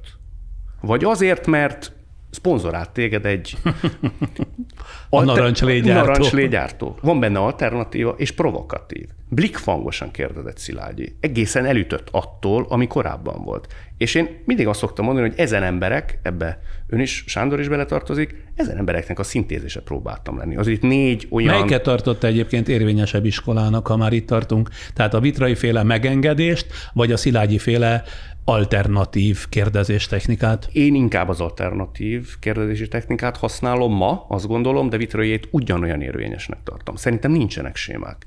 Van, akinek ez áll jobban, valakinek az áll jobban. Én mindig azt szoktam mondani, hogy azért Molière mondta azt valami régi görög drámaíróról, hogy javaimat onnan veszem, ahol találom. Tehát ha Vitraiból ezt tudom kiszedni vagy szemezgetni, akkor ezt fogom elcsenni, ellopni tőle. Ha Fialától például valami egészen újszerű megoldást látok, vagy láttam, akkor azt próbálom meg ellopni. Tehát mindenkinek a nekem tetsző és rám húzható sémáit, megoldóképleteit, kérdezéstechnikáit próbáltam meg saját magam számára érvényessé tenni. És akkor mi marad magából? Mi az ön eredetisége? Szerintem 4 fázis van. Az első, amikor tényleg Hályog Kovács módjára csinálja ezt az ember. Az Ugló TV eleje feltétlenül ilyen volt. Utána elkezdünk, én legalábbis, szolgaian epigonná válni, és másolunk ütre-botra, akit akarunk. Az nevetséges is az a fázis, lássuk be. Én is eljutottam ide, visszanézem magam, elképesztő, hogy mennyire próbáltam például önt, vagy Vitrait, vagy Szilágyit. Nekem sokszor szóltak, hogy még a fejtartásra is. Most igen? És akkor ezért én próbáltam fejtartást változtatni, olyan hatással volt rá. Menekült a hasonlóság ellen? Állítok, de én rám meg azért szóltak korábbi fázisomban, hogy a Vitrai fejtartását utázom, úgyhogy a fejtartás az mindenkinek, mint ilyen ferdenyaka lett volna. Nekem volt olyan, hogy majdnem leestem, annyira ferdenyaka volt. Igen, én próbáltam ezt kiegyensúlyozni ellentartással. A harmadik szerintem, amikor az ember elkezd nagyon magabiztosan affektálni, és a negyedik az, én nagyon remélem, hogy már az milyen, mikor nagyon magabiztosan affektál? Öntudatos az ember, és fölerősödnek ezek a végtelen erős gesztusok, tónusok, de öntudatos az ember, az is egy elég nevetséges fázis szerintem. Lán olyan fiatalon. Fiatalon, borzasztó. És a negyedik, amikor az ember szerintem beérkezik, akkor posztalan lesz, önazonos és mesterkéletlen. Én szerintem, de kíváncsi vagyok Sándor véleményére, ezek évek. Ez legalább 4-5 év, még az ember úgy tud megnyilvánulni, és úgy tud belenézni például egy kamerába, hogy az a néző számára legalábbis a természetesség látszatát tudja kelteni. Ez nem egyszerű műfaj. Irigylem is azokat, akik beülnek, és úgy gondolják, hogy beszélgetni olyan végtelenül egyszerű. Hát színészek például igen. Simán beülnek, és vezetnek gátlástalanul műsort. Szoktam kérdezni, hogy te is, én minden nap a színpadra mehetnék, és én lehetnék a Rómeóból a Rómeó. Hogy van ez? Ők azt hiszik, hogy ez utánozható. Annyiban hagy védjem meg őket, hogy a mostani korszak szemben mondjuk a 40 évvel ezelőttivel, ez már nagyon demokratikus. Tehát mindig a néző dönti el. Ahogy Sándornál nagyon magas a nézettség, míg más megpróbálja. Ugyanúgy hívhat és gondolkodhat úgy, hogy majd végtelen érdemdúsan kezd el kérdezgetni okos embereket, és talán még az intellektusa is megvan hozzá már, mint a kérdezőnek. Érdekes mód ott nem olyan kiugró az a szám. Tehát a nézőt nem lehet eléggé túlbecsülni. Pontosan érzi azt, hogy mi szakmai és mi nem. Színészek, valóságsósztárok próbálkozzanak. Ha valaki jól csinálja, és szerintem a néző azt megérzi, hogy kellő szuflával és felkészültséggel áll oda az nem ember. Nem így van, mert a néző, ha elveszíti a viszonyítási pontokat, akkor előbb-utóbb beéri a kevesebbel. Nem azért, mert igénytelen, mert azt hiszi egy nemzedék, és ez nem azokra jellemző, vagy azokat illeti, akik látták még mondjuk Vitrait, Kovalikot, Kepest, nem tudom én, tehát a legjobbakat, hanem akik most nőnek föl, most érkeznek mondjuk felnőtt korba, és ők azt hiszik, hogy olyan a riporter, vagy olyan a műsorvezető, mint amit néhány reggeli mondjuk rádió műsorban produkál név nélkül. Nem teszem szóvá, nem akarom itt pellengére állítani, tehát hogy se gondolat, se következtetés, semmifajta, hogy úgy mondjam, fejlődés története nincs annak, amit éppen előrángat hírt, hanem csak úgy a rendkedvéért hülyéskedik, és semmifajta, vagy hülyéskednek. Na most ez például egy idő után a nézőt vagy a hallgatót sajnos megtéveszt, és azt hiszi, hogy az az igazi rádiózás vagy televíziózás, miközben köszönő viszonyban nincs azzal, amit nem csak hogy az egykori magyar rádiózás televíziós produkált, hanem a világ mind a mai napig produkál. Én nagyon követem ezt minden tekintetben, és hát ég és föld. Itt, ahogy Móriczka elképzeli, mondjuk számos szaktársam úgy rádiózik és úgy televíziózik, mert nincs viszonyítási pont sem neki, sem a hallgatónak. Hát itt van például ön, szerintem azért azzal, hogy készít interjúkat, azért valamilyen szintet irányt mutat szerintem, hogy kellene, vagy hogy kellett ezt régen csinálni. Hát ezek már meg se hallgatják ezt, hiszen ők sem értik. Nem is hibáztatom őket, ők se tudják, mert nem tudatosan, nem olyan tudatossággal kerültek a pályára, mondjuk, mint maga. Maga hosszan készült, kiválasztotta ezt a szakmát, és folyamatosan raktak tégláit egymásra.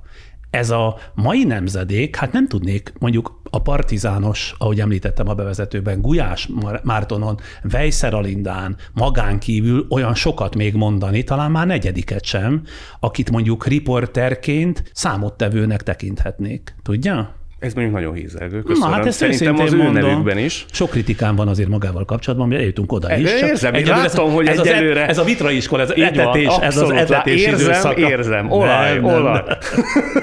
Mondta egy önnel készített interjúban szintén a következőt: egy bizonyos névő alá nem megyek, az alanyaim 99%-a megkérdőjelezhetetlen teljesítményt tett le az asztalra. Na most, aki erről az jutott eszembe, aki érdemtelenül szerez magának hírnevet, mert nincs mögötte teljesítmény, az nem lehet érdekes? De szerintem ezt régebben mondhattam, ezt már felülbíráltam. Jó, hogy ez ma már érvénytelen? Szerintem nem, ez már nincs így. Ezt szerintem az arcképre érthettem, ahol tényleg nagyon ügyeltem arra, hogy veretes, komoly életművel rendelkező emberek jöjjenek. Általában az első 50 részben szerintem ilyen mogulok voltak. Jancsó, Sárközi Tamás, Tamás Gáspár Miklós. De ma is azért a vendégei javarésze, azt nézem, olyan, akinek azért életműve van. Nem mindig, ez ma már nem feltétlen jellemző. Tehát tudok olyan embert mondani, nem akarom nevesíteni, ahol mondjuk az életművet én nem látom falrengetőnek, és mégis egy hatni képes ember. Tehát médián keresztül is az ember azt mondja, hogy a médiában is azt mondja az ember, hogy a büdös rohadt életben. Hát, ez az, a büdös rohadt életben. Tessék. Na, ezt szokta gyakran mondani, eszembe jutott, a büdös rohadt életbe, meg még tudja, mit csinál? Nyilván nekem is van egy csomó, én csak magát figyelem, hogy az alany mond valami meglepőt, csak nem azt mondja, hogy tényleg, mondjuk azt mondja, hogy és akkor kirúgtak az iskolából. Kirúgták. Erre most szoktam rá. Az utóbbi fél évben csinálom. Korábban ezt nem csinálom, most nagyon. Kirúgták. És most elkezdtem hümmögni. Ami teljesen távol áll tőlem. Engem például idegesít a saját hümmögésem, amikor hallgatom, viszont, hogy nem jó, erre figyelni kell. No, ilyeneket jegyzeteltem én annak. Igen, de ez a kirúgták. Kirúgták, és így ráerősít. Mit van meglepődve? Kirúgták, menjünk tovább. Nem szeret önmagáról beszélni, ezt minden interjúban elmondja, mert nem tartja magát elég érdekesnek. Ezt egyszer mondtam, hogy nem elég érdekes, és az volt a címe ennek. Többször mondtam? Tanúsíthatom, hogy 3 újságcikkben találtam meg, ami ebből kérdésként következik. Úgy gondolja tehát, hogy csak az lehet érdekes, mondjuk, akinek fordulatos az élete? Nem legalább ennyire izgalmas egy adott ember, hogy mi van a fejében, hogyan gondolkodik, mit gondol a világról, miért gondolja azt, amit gondol? De teljesen igaza van. Én valószínűleg arra értettem, már menekülő útvonalként fölfogva ezt a történetet, hogy én nem tudok beszámolni semmilyen különösebb sorstragédiáról, különösebben izgalmasnak sem mondanám a saját életemet, márpedig a saját interjúválasztásaimnál ezek fontos szempontok voltak. Ma már nem, ma már egyre afelé indultam el, mint Sándor, hogy sokkal inkább az intellektuális muníció is tud érdekelni, mint sem a személyes fordulópontjai egy ember életének.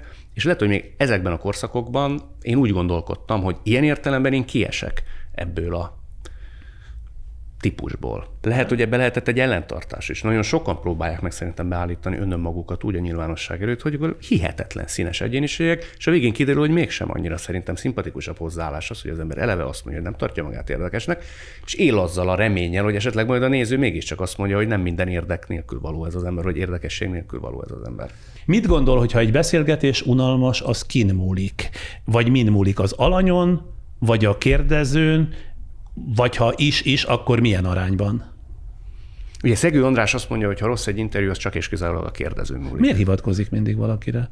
Lehet, hogy magamat védem ilyen értelemben. Valami előképemet nekem ők nagyon nagy referenciák. Nem mondom, hogy nem, csak hogy mindig valamilyen hivatkozás mögül bukik elő ön. Valószínű, hogy ilyenekből raktam össze magam, és ezeket teszem ki indoklási kényszernek a későbbiek során. Tehát ezek voltak a cölöpök, és az idő előre haladtával kezdtem el megkérdőjelezni, vagy megerősíteni mindezeket. Tehát a premisszám az ez volt, Szegő Andrástól olvasva és hallva mindezt, és ma már én például nem gondolom ezt. Tehát nem vagyok ilyen értelemben önkritikus, amikor rossz lesz egy interjú. Egész egyszerűen be kell látni, hogy van, amikor egy alany unalmas, és nem működik. Van, amikor én nem vagyok neki szimpatikus, és a kémia nem jön létre. Rettenetesen fontos az, hogy annak ha csak ketten beszélgetünk. De ki múlik leginkább? Arra vonatkozott a kérdés. 50-50. Igen? Nagyon kell az alanynak az a fajta átszellemültsége, az a fajta nyitott. Sőt, tudja, mit mondok önnek? Sokszor egy rossz riporter is tud rettenetesen jó interjút készíteni, ha az alany olyan állapotban van. Tehát megint nem fogok nevet mondani. Az Ördög Katlan Fesztiválon azt mondta nekem egy színész, akkor mondtam, hogy mehettél ahhoz az emberhez, mondtam én neki, hát az egy rettenetesen felkészületlen, borzalmas figura. Azt mondta, életem legjobb interjúját adtam neki. Olyan pillanatomba talált el, nézett rám, mondta ő, és kitettem oda a kicsi szívemet. És elmondtam olyan dolgokat, amit senkinek. Olyan pillanatomba talált el, tehát ez szerencse kérdése is nagyon sokszor. Tehát nekem is jó állapotban kell lennem, mentálisan is, pszichésen, és az alanynak is. Tehát van olyan, hogy meggebedhet az ember, és mindent elkövet, hogy jó legyen az a beszélgetés, bezár az alany. Például fél a riportertől, ilyen is számtalan. És akkor maga milyen módszert vett be? Hát próbálok nagyon bizalmas légkört azt hogyan teremti meg? Én figyelek, nagyon-nagyon figyelek, és szerintem látják rajtam, hogy alapvetően, lehet, hogy ez nagyképű lesz, amit mondok, nem vagyok egy rossz indulatú ember. Tehát én nem akarom azt az embert. Az árad valahogy magából, az átjön a készüléken. Ennek örülök, mert tényleg nem vezet soha rossz szándék. Tehát odaülök, én nem tönkre akarom tenni ezt az embert. Valahogy megpróbálom még inkább azt sugározni, hogy nem lesz semmi baj, mondd el, mi a probléma. Nem is választ olyan riportalanyt, aki nem rokonszenves önnek? Már elöljáróban? Hát csináltam olyat. Sajnos, nagyon ráfaragtam. Rettenetesen. Ez Eszenyi Enikő, nem? Eszenyi Enikőt én nagyon sokra tartottam, és iszonyatosan szimpatikus volt, amíg nem találkoztunk. Na ki volt az, aki nem mondja meg? Nem, egy színész, egy rettenetesen pozőr színész, iszonyatosan pozőr színész, iszonyatosan sok, és ugye Márkus Lászlóról mondták azt, hogy még a párnájának is eljátszotta, hogy ő színész. Szerintem ő is ilyen, ez a bizonyos ember, és rábeszéltek a kollégáim, hogy hívd meg, hát hihetetlen intellektus, és hát valami fantasztikus beszélőkéje van.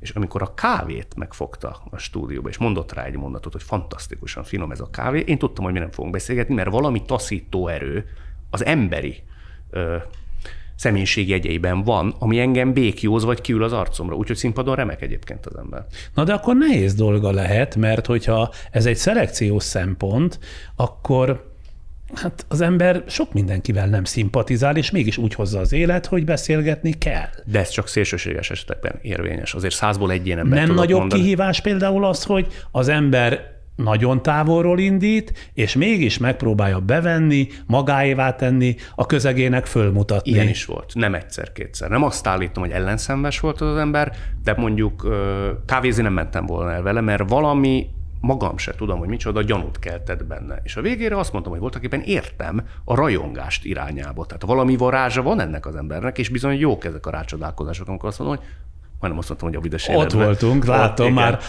A szája úgy kerekedett, hogy a 700-át neki. A 700-át neki. Ezek ilyen párkányi népies fordulatok. Nem tudom. Lehet, hogy valami modorosság a részemről. Ezek úgy beleépülnek az emberbe. A műsorainak kétségkívül van egy ilyen baráti légköre, tehát olyan a hangulat, hogy az ember szívesen hallgatóként is, vagy nézőként belehelyezkedik. Nem igen tudok felidézni egyetlen egy olyan interjúját sem, pedig különösen erre a mai találkozásra készülve elég sokat meghallgattam, vagy megnéztem, amikor egy negatív, ellenmondásos karakterű figurát kérdezett volna. Az ilyesmitől való tartózkodás ugyancsak része a szakmai arszpoétikájának? Nem. Szerintem vannak ilyenek. Most már jócskán abszolút. Régen tűéles és tűpontos a leírás. Abszolút. Bátortalan voltam. Én rettenetesen sok zicsert hagytam ki. Hát emlékszem, most amúgy nincs értelme elmondani, hogyha nem mondok nevet, remélem nem lesz belőle sértődés, már egyik szereplő sem él.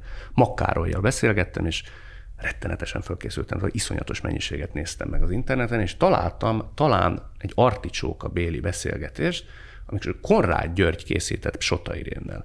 És a Psota Irén elmesélte, ez közönség előtt zajlott, elmesélte a kérdező Konrád Györgynek, hogy neki van egy levele Makkárolytól, miszerint csak azért nem választja őt a Szerelem című film főszerepére, és azért választja a Törőcsik Marit, mert ő most jobban fut. És őnek ez mennyire fájt?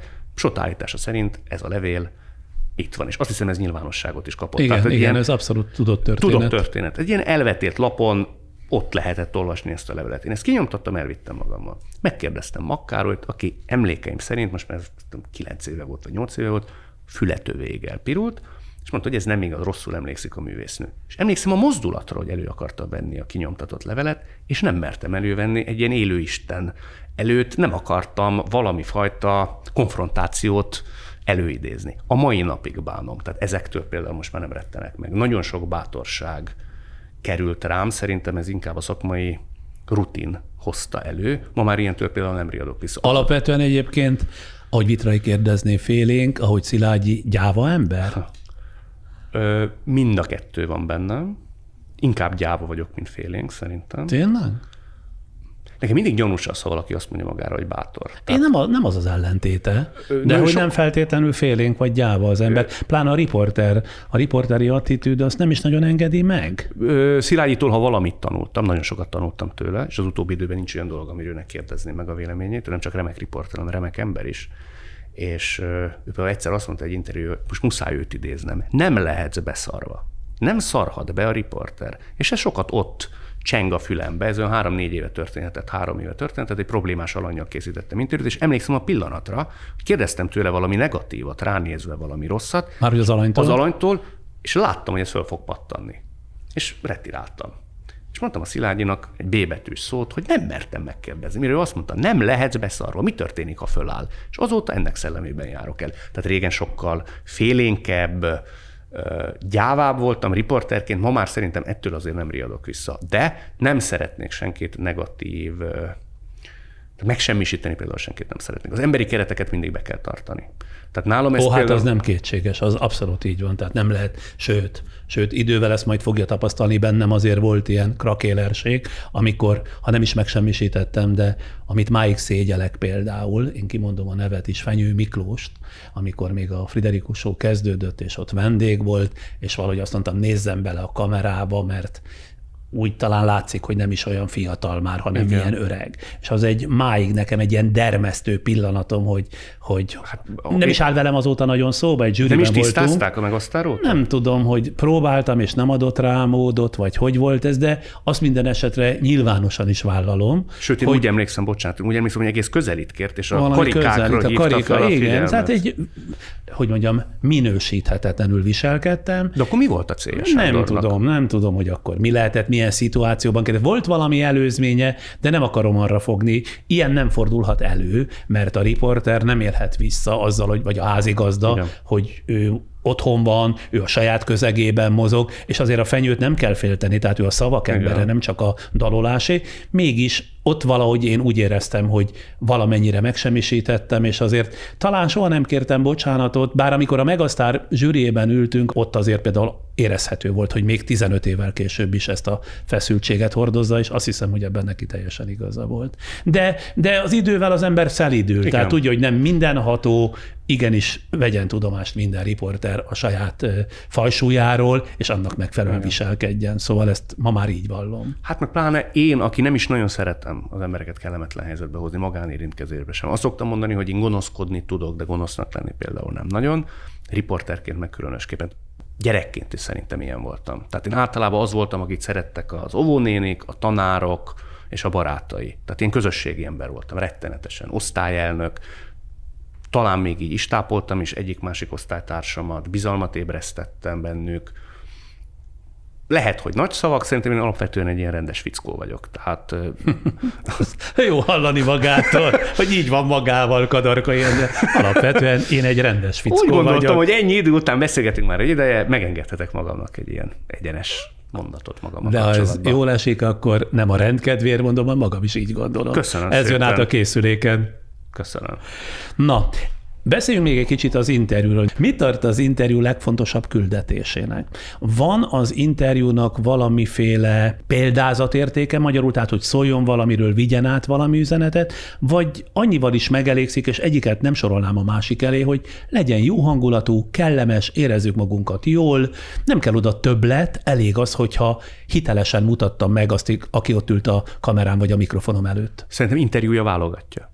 Tehát van, amikor pusztán az a szándék, és az lehet az egyedüli cél, hogy szórakoztassunk. Az nem tud túlmutatni önmagán, lévén, hogy vagy az alany, vagy a kettőnk pillanatnyi viszonya nem teszi ezt lehetővé. De arra azért törekszem, ha máskor nem a világtalálkozó kapcsán, hogy valamifajta példázatot, a népnevelés, vagy nem tudom, hogy ez erős szó-e, vagy valami tudatformálást azért végrehajtsak, vagy próbáljam meg szerétejteni. Tehát például ebben a végtelenül is nem fogunk politizálni, ha valamit gyűlölök, az a politika. Pedig szóba fog kerülni, tényleg? ha akarja, ha nem. Ajjaj, majd kisasszézom. Majd nem emlékszem arra a nyilatkozatra, hogy ebben a végtelenül polarizált országban az, hogy két ember szót értsen egymással, és sokszor jobbról és balról is hívok embereket, de nem kell feltétlenül, hogy valami mély politikai árok válassza őket ketté. Szót értsen egymással egy rapper és egy tudós. És azt szoktam mondani, hogy ennek a műsornak, ha van küldetése, akkor az, hogy a párbeszédnek igenis van jelentősége. Soha nem arra hegyezem ki ezt a műsort. Lenne olyan műsorkészítő, aki kimondottan ilyen céllal ülne oda, hogy megmutassa az ő mérhetetlen számukra, és mindenki számára nyilvánvaló különbségeket. Engem egy dolog érdekel, mibe közösek. És így talán elkezdhetne beszélgetni a két oldal is egymással, idős a fiatallal, a városi a falusival, hogy ne menjek további érdekellentétekbe. És úgy gondolja, hogy ez például a Világtalálkozó című műsorában ez sikerül? Szerintem igen. Volt olyan cég, amely megkeresett korábban egy ilyen kampány keretében, hogy legyek én annak az arca és az egésznek ilyen motorja, mármint egy ilyen társadalmi ügy keretében. Szerintem pedig nem mindig sikerül. Nem sőt, mindig többször sikerül. nem, mint igen. Tehát például, ha Majkát, akit összeültette a TGM-mel, Tamás Gáspár Miklóssal, ha jól emlékszem, ott sikerült. Ott talált olyan közös pontokat, vagy legalábbis olyan beszélgetési egységeket, amelyekben kapcsolódni tudtak egymáshoz. De az esetek többségében én magát a műsort sem értem. Az, amit most elmondott ilyen filozófikus mélységgel, az ott nem jön át. Tehát nekem sokszor nem jön át, hogy miért ül ez a két ember, csak zavarják egymást, zavart keltő, mert már az egyik éppen kibontakozna, mondana valamit, és akkor jön a másik, mert maga ugye kényszeresen, ha ott ül két alany, akkor muszáj, hogy valamilyen arányt tartson, ez természetes, akkor kényszeresen megkérdezi ezt, és a legjobb résznél ott abba marad. És akkor sajnálom, hogy építkezik, majd bejön egy oldalvágás, és akkor ez megint leesik. Sajnos van ilyen is. 3-ból egyszer biztos, hogy van. Nekem inkább 3-ból 2-szer. Igen? Egyezünk ki akkor másfélben, nem? Olyan adás nincs, hogy a félig ilyen, az adás félig olyan. Jó, ez csak az én ilyen, nem is kritikának szánom, hanem megfigyelésem, hogy amit ott létre akart hozni, mint szándékot értettem, de a megvalósulásban én vélek felfedezni ilyen hiányosságokat. Nyitottság kell hozzá, nem mindenki nyitott. Van, aki annyira be van gyulladva a másiktól, nem tőlem feltétlenül, hogy mit fogok kezdeni egy számomra ennyire idegen világú emberrel. És megpróbál biztonsági játékos lenni, elkezdi a szemkontaktust velem létrehozni, és voltaképpen nem is érdekli, amit a másik mond, pusztán azért, nehogy kérdezzen tőle valami olyat, ami megzavarná az ő mondandóját. Egyáltalán ezeket a formalizmusokat azért találja ki, hogy önmagát szórakoztassa? Sok esetben igen. Tehát például a másik ilyen mostani műsor, a szavakon túl is, hogy különböző ugye kategóriák vannak, és a különböző kategóriákat ők választják, és aztán maga arra ráfűz egy történetet, meg egy kérdést. Így van. Ez a dolog lényege. 20 különböző fogalom van az ő életéről, és mindegyik fogalom az ő életének valami aspektusára, személyére, korábbi nyilatkozatára utal. Igen, nagyon fontos volt, hogy magamat is szórakoztassam. Az arckép után rájöttem. De miért arra, egy interjú az önmagában véve úgy nem szórakoztatja az embert, hogy építkezik, egyre nem. mélyebbre, egyre több derül ki a vendégéről. Hát dehogy nem. Csak akkor meg minek ez a formalizmus? Hát csináltam 240 arcképet. És egy idő után azt éreztem, hogy ha nekem még egyszer kell lineárisan beszélgetnem valakivel, de hogyha megcsavarom, már akkor sem érdekel az a hagyományos értelembe vett portré, amiben nincs valami dramaturgiai cinkosság, nem tudom, minek nevezzem. Valami fordulat, valami a közönség nagyon szereti. Ezt honnan lehet tudni? Hát a hozzám jövő visszajelzésekből nagyon szeretik. Sőt, ha valami miatt megállítanak, akkor pontosan ez a formátum, amire azt mondják, hogy ez mennyire újszerű. Ez mindenképpen önt igazolja, hogy ugyan én a dramaturgiáját nem szeretem, de mégis mindenkiről kiderül valami több, mint ahogyan egyébként korábban ismertük. Ez is egy nagy tanulságtétel volt számomra, hogy én korábban rettenetesen túlkészültem. Nem tudom elmondani, mennyire túlkészültem. És mindig el szoktam mondani ezt a történetet, lehet, hogy Sándor is olvastam, már Pécsi Ildikóval Isten nyugtásra készítettem egy interjút, és valahogy szóba jött az ő középiskolai élete. Most kapcsolódik be Friderikus Sándor a történetbe. Ennek is szereplője leszek? Hogy emlékszem rá, hogy úgy készültem Pécsi Ildikóra, hogy annak idején szerintem ez már nem lelhető föl, az osztálytalálkozónak a leírata is fönn voltak a neten. És én még azt is elolvastam annak idején a készüléshez, és fölírtam, hogy Kovács Gedeon volt élete első szerelme. Sose lehet tudni, én nem sütöttem volna el. És Pécsi Ildikó megállt, és azt mondta, hogy volt egy szerelmem, nem emlékszem a nevére, hát mondom, a Kovács Gedeon, most mondtam egy nevet. És azt mondta, te Jézus Mária, mondta Pécsi Ildikó, te ilyeneket tudsz. Na én akkor tudtam, hogy az interjúnak bizonyos értelemben most van vége. Tehát én nem tudhatom az ő első szerelmének a nevét. Miért? Mert kiöltem magamból az elemi érdeklődést. Ma már nagyon letekertem ezt a fajta készülést. Nem, mert történetesen nem Kovács Gedeonnak, én emlékszem a névre konkrétan, de ez most mindegy is. Az egy nagyon nagy történet volt. És szerintem maga a történetnek erre a részére igen. nem emlékezhetett. Emlékezett? Szerintem igen. Nyíregyházán, ugye, ami szintén az én szülővárosom, és Pécsi Ildikó is ott gyerekeskedett, ott járta az iskoláit, azt hiszem egészen középiskoláig. Ott hihetetlenül nagy történet volt, Pécsi Ildikó, és annak a bizonyos fiúnak is sportoló volt a szerelme. Két nagyon szép emberről volt szó, és Ildikó feljött a főiskolára, majd itt szerelmes lett, szóval szakítás lett a dolog vége. És ez a fiú életét nagyon-nagyon keresztül húzta, tehát tönkretette, inkább azt mondom, nem keresztül húzta a számításait, hanem tönkretette. Soha többet, vagy legalábbis jó ideig nem állt fel ez az ember ebből, és én az Osztálytalálkozó című műsorban meghívtam ezt a akkor már idősebb embert, és Pécsi Ildikó, Isten nyugosztalja, hát nagyon-nagyon nem szépen viselkedett, mert nem tudta, hogy hova játszon, mely kapura. Ott ült ugye a Szűcs Lajos, a férje, és ugyanakkor bejött ez az egykori nagy szerelem. És az egy nagyon nagy pillanat lehetett volna, az csak rajta múlott. Tehát, hogyha ő azt jól kezeli, hiszen a férjéhez akkor már 30-40, lehet, hogy 50 éve tartozott. Nem kérdés, hogy kihez tartozik az ember akkor, hogy egy házasságban él. És bejött ez az ugyancsak velük egykorú, akit én nagyon nagy erővel beszéltem rá arra, hogy jöjjön el, mert soha többet ők nem találkoztak, legalábbis én úgy tudom. Ő meg is sértődött? Ki? Az ember, tehát a szerelme.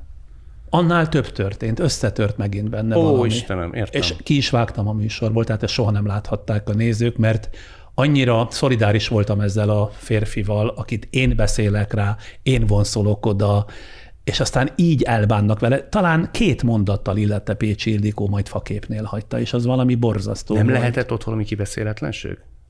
Lehet az is, csak azt gondoltam, hogy 30-40 év annyi mindenre feljogosítja az embert, hogy lehetett volna méltón viselkedni. És nagyvonalúan, még és hogyha van is nagyvonalúan, vele igen. kapcsolatban valami rossz És az élménye. nekem az egyik legrosszabb ilyen közéleti vagy televíziós élményem, hogy magamra vettem az egészet, és nem győztem bocsánatot kérni, talán még egy levelet is írtam utána a férfinak, hogy nagyon sajnálom, nagyon szégyellem, valószínűleg a hiba az én készülékemben volt, hogy én rontottam el valamit a közvetítésben, de tudom, hogy Pedig nem. valószínűleg nem. Igen. Nem. Szóval vannak ilyen fiaskók, de hát Az nagyon tudja bosszantani az embert. több annál, nekem ez fájt. Nekem ez persze. mai napig, most is, hogy felelmétem, érzem, hogy elérzékenyülök, mert egy olyan embert bántottam meg, akinek ez életének egy nagyon nagy, talán a legfontosabb érzése volt Pécsi Ildikó iránt. És Egy riporter el tud érzékenyülni interjú közben? nem szerencsés, hogyha megsiratjuk magunkat, vagy a helyzetet, de én néha el tudok. Én nagyon. Néha én könnyen. el tudok. Emlékszem, Mucsi Zoltánnal készítettem egy interjút a 24.hu-ra,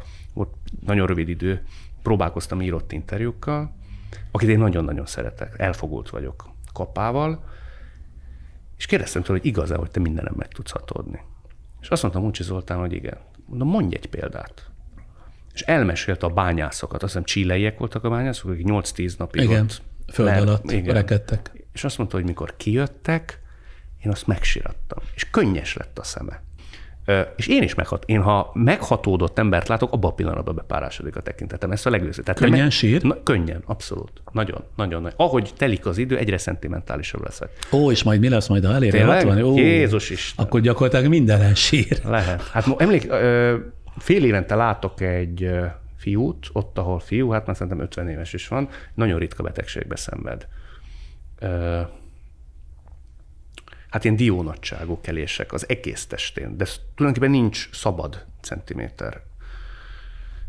Borzasztó az egész. Tehát szerintem több tízezer ilyen kelés lehet a testén, és mindig az édesapjával közlekedik. És látom, ahogy jönnek a buszmegállóba, és abban minden benne van. Látszik az, hogy ez a két ember együtt él, lehet, hogy 50 éve, van egy hajlott hátú öregember, de mégis olyan méltóság teljesen megy, hogy ez az én fiam. Annak ellenére, hogy ebben az emberben, ebben a szerencsétlen 50 éves emberben ott van minden. A mozdulataiba, a ne haragudjatok, hogy élek. És ezért meg tudok hatódni.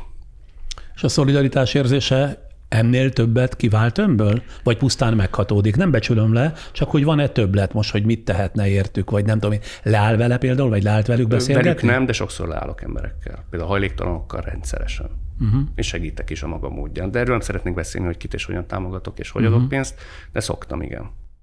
És olyan van, akit mondjuk azért nem kérne föl interjúra, mert szorongana tőle, mert túl nagy gátlásokat indítana el önben? Régen volt ilyen. Igen? Régen nagyon, abszolút. Intellektuálisan. Tehát a hangkísélemért nem tudom, meddig tologattam magam előtt. De miért félt, hogy kevés lesz intellektuálisan hozzá? Abszolút. Vitrainak volt egy jó mondata. Azt mondta, hogy ne akarjon ennyire okosnak látszani. A hangkis pontosan fogja látni, hogy maga egy okos fiú. És mondtam, hogy tanár úr, tehát az embernek a körme alatt több ész van, mint nekem egész életemben agyként fölmutatható. És azt mondta, hogy nem kell ennyire. Ugye volt az embernek egy ilyen korszak, amikor teletűzdelte a mondatait mindenféle idegen szavakkal, én például rendszeresen így kérdeztem, hát hihetetlen okosnak és választékosnak próbáltam magam feltüntetni, és rájöttem, hogy ez szükségtelen. Tehát hangkísélemért pontosan azért ilyen hihetetlen okos ember, hogy fölismerje azt, hogy ez a fiú most valószínűleg egy kicsit itt küszködik, de a szándékai nemesek, talán még az intellektusa is megvan ahhoz, hogy hülyeséget ne kérdezzen, és emlékeim szerint nagyon jó interjú kerekedett belőle, de sokáig tologattam én ezeket magam előtt. Ó, persze. Ez lehet, hogy az a gátlás, amit az idézett elő, hogy nincsen csak érettségie, tehát hogy nem végzett egyetemet? Nem, szerintem semmi köze hozzá. Ez inkább szerintem a felvidéki létből fakadhat. Sokkal inkább. Igen? Ez engem nem zavart, hogy nekem nincs. Soha. A szüleimet sokkal jobban. Én ezt ellinkeskedtem, hát mondjuk ki. Mert egy darabig jártak Kodolányira. Kodolányi, ELTE, meg nem tudom én, minden volt. Hány évet szánt erre? Szerintem már 4 biztos. 4 évet járt egyetemekre, főiskolákra? Hát jártam, mondjuk úgy, hogy megjelentem. De miért nem vette komolyan? Hát ha egyszer ez akart lenni, gondolom médiaszakra járt, nem? Sokféle volt ott. Bölcsész, én már nem is tudom mi minden. Ellinkeskedtem, meg szerintem volt egy ilyen hegyke korszakom. Tehát 18 évesen, amikor az ember bekerül a Magyar Televízió Napkerte című műsorába, és eltelik, nem tudom, 2 év, és miniszterelnökökkel készít interjút, akkor az egy óriási váltás. Tehát én mondjuk úgy, hogy... Kivel készített? Miniszterelnökökkel. Már ez rövid interjúkat, tehát egyik sem emlékezne rá, de mondjuk a Napkertének volt olyan presztízse, hogy ezek az emberek szóba álltak az akkori, nevezük száguldó riporternek, és mondjuk egy 5 perces interjút készítettem. Én emlékeim szerint a rendszerváltás utáni miniszterelnökök közül Antall Józsefet leszámítva mindenkit megszólaltathattam, mondjuk 25 éves vagy 23 éves koromig. És valószínű, hogy az ember pontosan a kisebb rendűségi komplexusa miatt úgy gondolja, hogy hát iszonytatóan nagy király, szóval tényleg hát már ezekkel beszélgetett. Nem kell nekem az egyetem. Minek? Hol tanítanának nekem média szakon újat? Teljes őrület természetesen. Pont akkor gondolkodik így az ember, amikor semmit nem tud. Tehát minél többet tud, onnan inkább rájön arra, hogy mennyi mindent nem tud. Soha nem érezte egyébként a későbbiekben ennek a hiányát? Legőszintébben mondom. Iszonyatosan sokat olvasok a mai napig, próbálom is gazdagítani a tudásom. A hiánya talán ott van, hogy nem elég rétegzett az én tudásom. Tehát az árnyaltság hiányzik belőle, vagy a koherencia. Tehát ahogy az ember elvégez egy komoly szakot, az olyan rendszer szintűen van megágyazva, hogy az ember átlát egy bizonyos területet. Struktúráltnak képes akár előadni is. Hát én inkább úgy mondom, hogy az egyetemet nem azért kell elvégezni, hogy az ember tudást szerezzen, mert azt már a gépekből pillanatok alatt meg lehet szerezni, hanem hogy a látószögét följebb növessze. Tehát valahogy az, hogy máshonnan lássa azt, amit akár önmaga csinál, meg amit más. Hogy amikor kérdez, akkor legyen valamiféle, szóval valahogy följebb legyen ez a horizont, talán ez a jó szó rá. Előnyöm biztos, hogy nem származott belőle, hogy nem végeztem el, ha csak az nem, hogy többet tudtam dolgozni emellett, mert azt hiszem sok mindenen lehet vádolni, de azzal nem, hogy ebben az egy terület, vagy ezen az egy területen és ez a televíziózás, vagy a riportkészítés, nem spóroltam meg az energiákat, de tényleg ezt legőszintébben mondom, elementárisan sokat olvastam egy bizonyos időszakban. Sajnos ma már... Miket? Ez az, hogy mindenfélét. Tehát én tényleg a visszaemlékezésektől kezdve rengeteg életrajzot, szépirodalmat, aztán tényleg rogyásig, sportkönyveket, mindenféle történelmi könyveket, irodalmi esszéket. És máig úgy gondolja, hogy nem is fog egyetemre járni? Nem akarja megszerezni a diplomát? Nézze, 36 évesen már nem látom magamba azt a szuflát, hogy én végig járjam ennek az egésznek a pokoljárását, mert lássuk be, ezért ez hihetetlen nagy szívossággal és szorgalommal jár.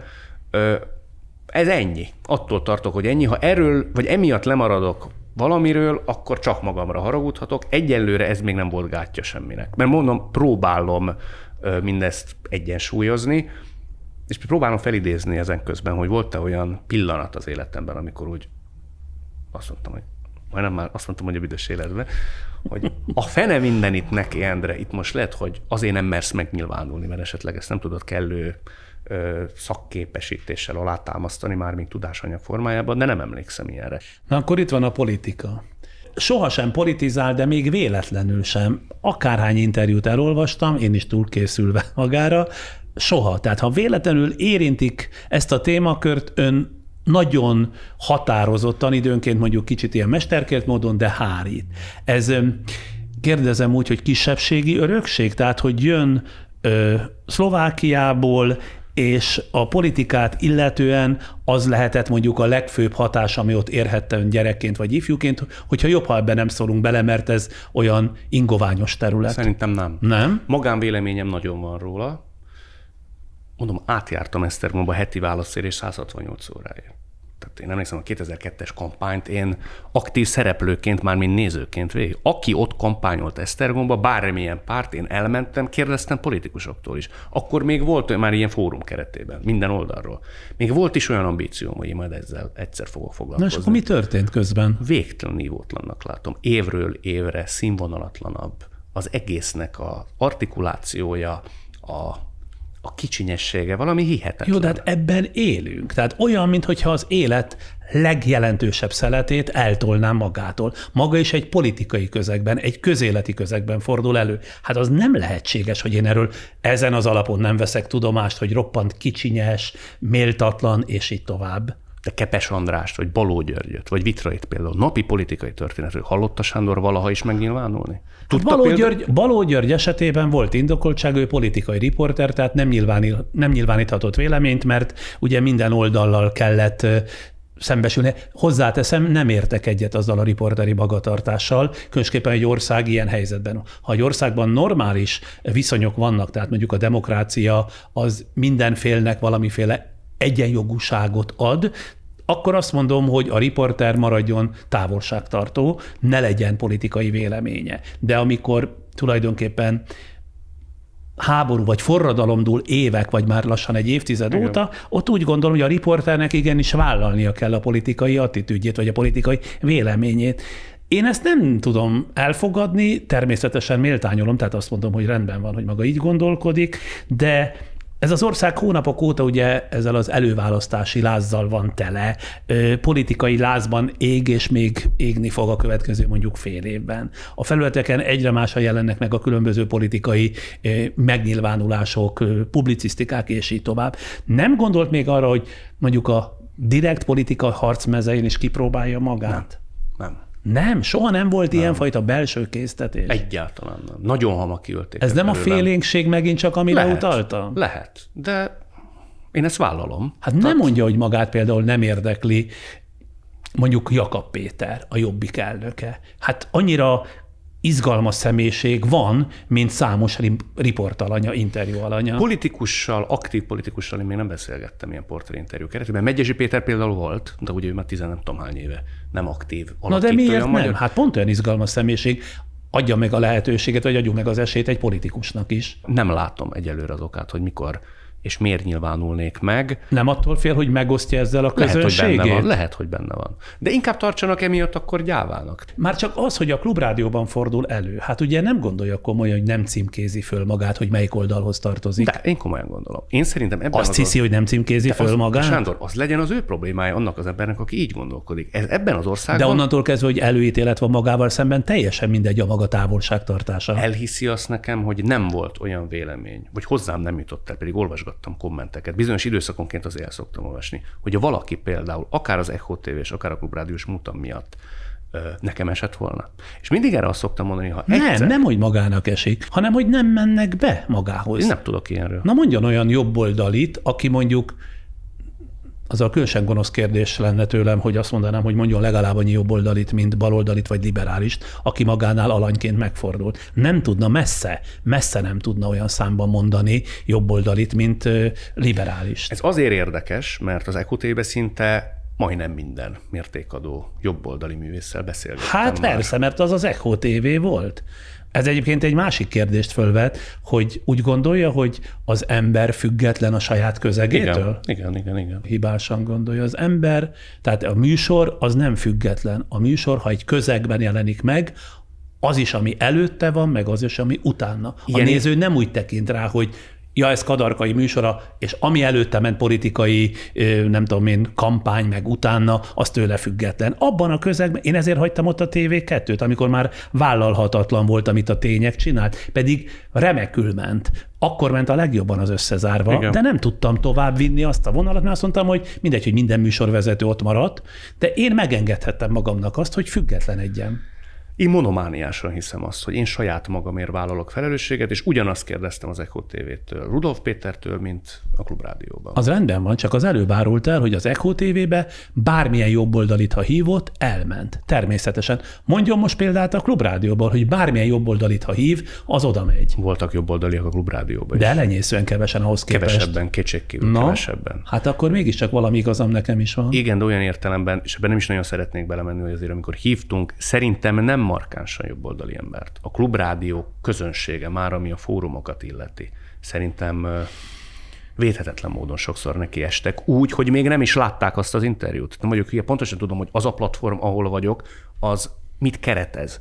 De én nagyon megszállottan és nagyon tudatosan igyekszem fölülemelkedni mindezeken, és pont azért, hogy ne álljak be abba a gondolkodásmódba, ami ilyen értelemben, és nem Sándorról beszélek, ketté osztja ezt a médiateret. Hogyha itt tűnik fel valaki, hát akkor... De ez még egyszer mondom, nem az ön szándékától függ. Ez ketté van osztva, és maga az egyik felébe van besorolva, ha akarja, ha nem. És Sándor, tudunk kezdeni valamit a nézők szándékaival? Nem. Éppen ezért nem értem, hogy miért függetleníti magát, és miért választja le magáról azokat az egyébként potenciális vagy érdekes riportalanyokat, akik, ha emberi megközelítés, amit az elején ugye mondott, ha emberi megközelítésben közeledik hozzájuk, tehát mindenképpen az embert akarja megmutatni, akkor minden oldalról érdekesek. Számos érdekeset tudok mondani a jobb oldalról is egyébként. Abszolút. Én mindig azt szoktam mondani, magamért állok helyt. Nem tudok mit kezdeni a nézők ilyen értelembe vett gondolataival, hogy ők címkéznek engem. Címkézzenek. Na de akkor viszont lemarad egy olyan szeletéről az életnek, ami nagyon izgalmas, amiben él. Tehát pont azt a valóságot taszítja el magától, amit egyébként, ha közel húzna, ugyanúgy vizsgálódásának tárgyává tehetné. De miről maradok le azáltal, hogy nem mondom el, hogy hova szavazok? De hát pontosan lehet tudni. Tehát én mondjuk elsőre kitalálnám, hogy maga hova szavaz. Vagy hogy mondjuk itt volt az előválasztás, elment előszavazni? Nem voltam. Pont azért, hogy ne lássák magát, hogy maga elmegy előszavazni? Pont azért, ne lássák Kadarkait, hogy elment előszavazni, tehát akkor ő mindenképpen az ellenzéki oldalhoz tartozik. Nem vagyok én ennyire tudatos, nem is ennyire karakteres az én politikai felfogásom egyébként, hogy azt tudja mondani, hogy hát tűzzel. Hogy szokták ezt mondani? Minden áron egy oldalére állnék ki. Szóval sokkal szofisztikáltabb és differenciáltabb az én világfelfogásom annál, mint hogy az egyik oldalra azt tudja mondani, hogy hát minden áron mellettük. Szóval azért ez nem így van. De azt mondja, hogy magánemberként sok mindenről van véleménye. Igen. Felzaklatja, felháborítja, akár arra sem vetemed, hogy mondjuk egy ilyen posztban, egy Facebook bejegyzésben ennek hangot adjon, nem. Mert ugyanettől tartana? De társadalmi kérdésekben sem nyilvánulok meg. Szavazni sem szokott elmenni? De szavazni szoktam menni. 4 évente. Sokkal nagyobb tőkesúlya van szerintem a határon túl szavazni, mint itt. Miért? ott kevesebb a magyar. Tehát ott a bejutásért küzdenek a magyarok, és minden fenntartásom ellenére valószínűleg megint el fogok menni, mert végre összefogott ez a három értem, párt. tehát hogy nem onnan szavaz ide, hanem onnan oda. Így van. Így van. Itt Magyarországon eldőlnek nélkülem is a dolgok. Tehát... Ez nagyon rossz üzenet. Minden ember azt hiszi, én csak egy ember vagyok, rajtam semmi nem múlik. Dehogy nem. Mindenki múlik minden. El is megyek 4 évente szavazni, de ezzel a politikai aktivitásomat azt hiszem kiismerítem. Most akkor egy picit a magánéletéről is hadd kérdezem, a másik érzékeny terület, amiről soha nem szokott beszélni. Nagy társasági életet él. Ez abból is kiderült a számomra, hogy eddig azt hiszem talán 3-szor vagy 4-szer hívtam telefonon. Vagy 5-ször, és ebből 2-szer volt. Mondjuk el. Nem beszéltünk 5-ször, tehát maximum 4-szer. Azt ne számíts, hogy ma kértem, hogy kicsit később érkezett. Ez nem egy telefonbeszélgetés volt. Megtette volna ezt valamelyik kollégám is. Mondjuk akkor 4-szer beszélt, és akkor 2-szer ilyen mulatós helyszínről jelentkezett. Ez így volt. Tehát a bulibáró hangulatát keltette, mert egyszer valami fesztiválról. Az Ördögkatlan Fesztiválon akkor kicsit hívott. úgy éreztem, hogy volt is önben. Nem, ez nem igaz. Nem. Csak annyira fölszabadult volt abszolút. az öröm, hogy... Friderikus Sándor hívott, ezt hívta elő bennem. Igen. De másodszor is ilyen zajos helyről jelentkezik. Maga egy ilyen, tehát mulatós típus? Az nem, mulatós soha nem voltam. Társaságkedvelő ember vagyok, szeretek járni társaságba.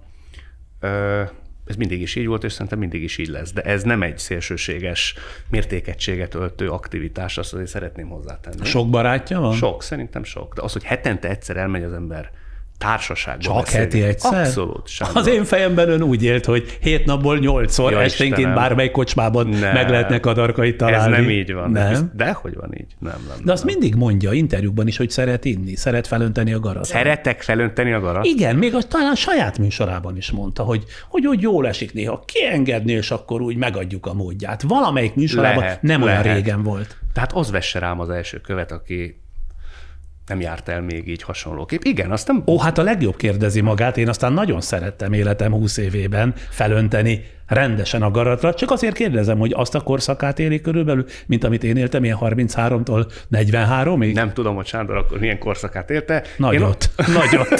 Én azt szoktam mondani, hogy elmegyünk az Ördögkatlanra, akkor nem kakaót iszunk, de azt nem úgy kell elképzelni, hogy 4 kézláb megyünk haza, tehát azért ez egy kultúrát formát ölt általában. Én szeretek jókat beszélgetni, nem tagadom, hogy akkor sör vagy bor is előkerül, viszki is adott esetben, de... Honnan verbúválódnak a barátai? A szakmából, gyerekkorából, vagy csak úgy a hétköznapokból? Is. Mind a három. Érdekes és jó ember legyen szerintem, és fontos, és ne legyen unalmas természetesen. Az sem mellékes, nem szeretek unatkozni. Rettenetesen nem szeretek unatkozni.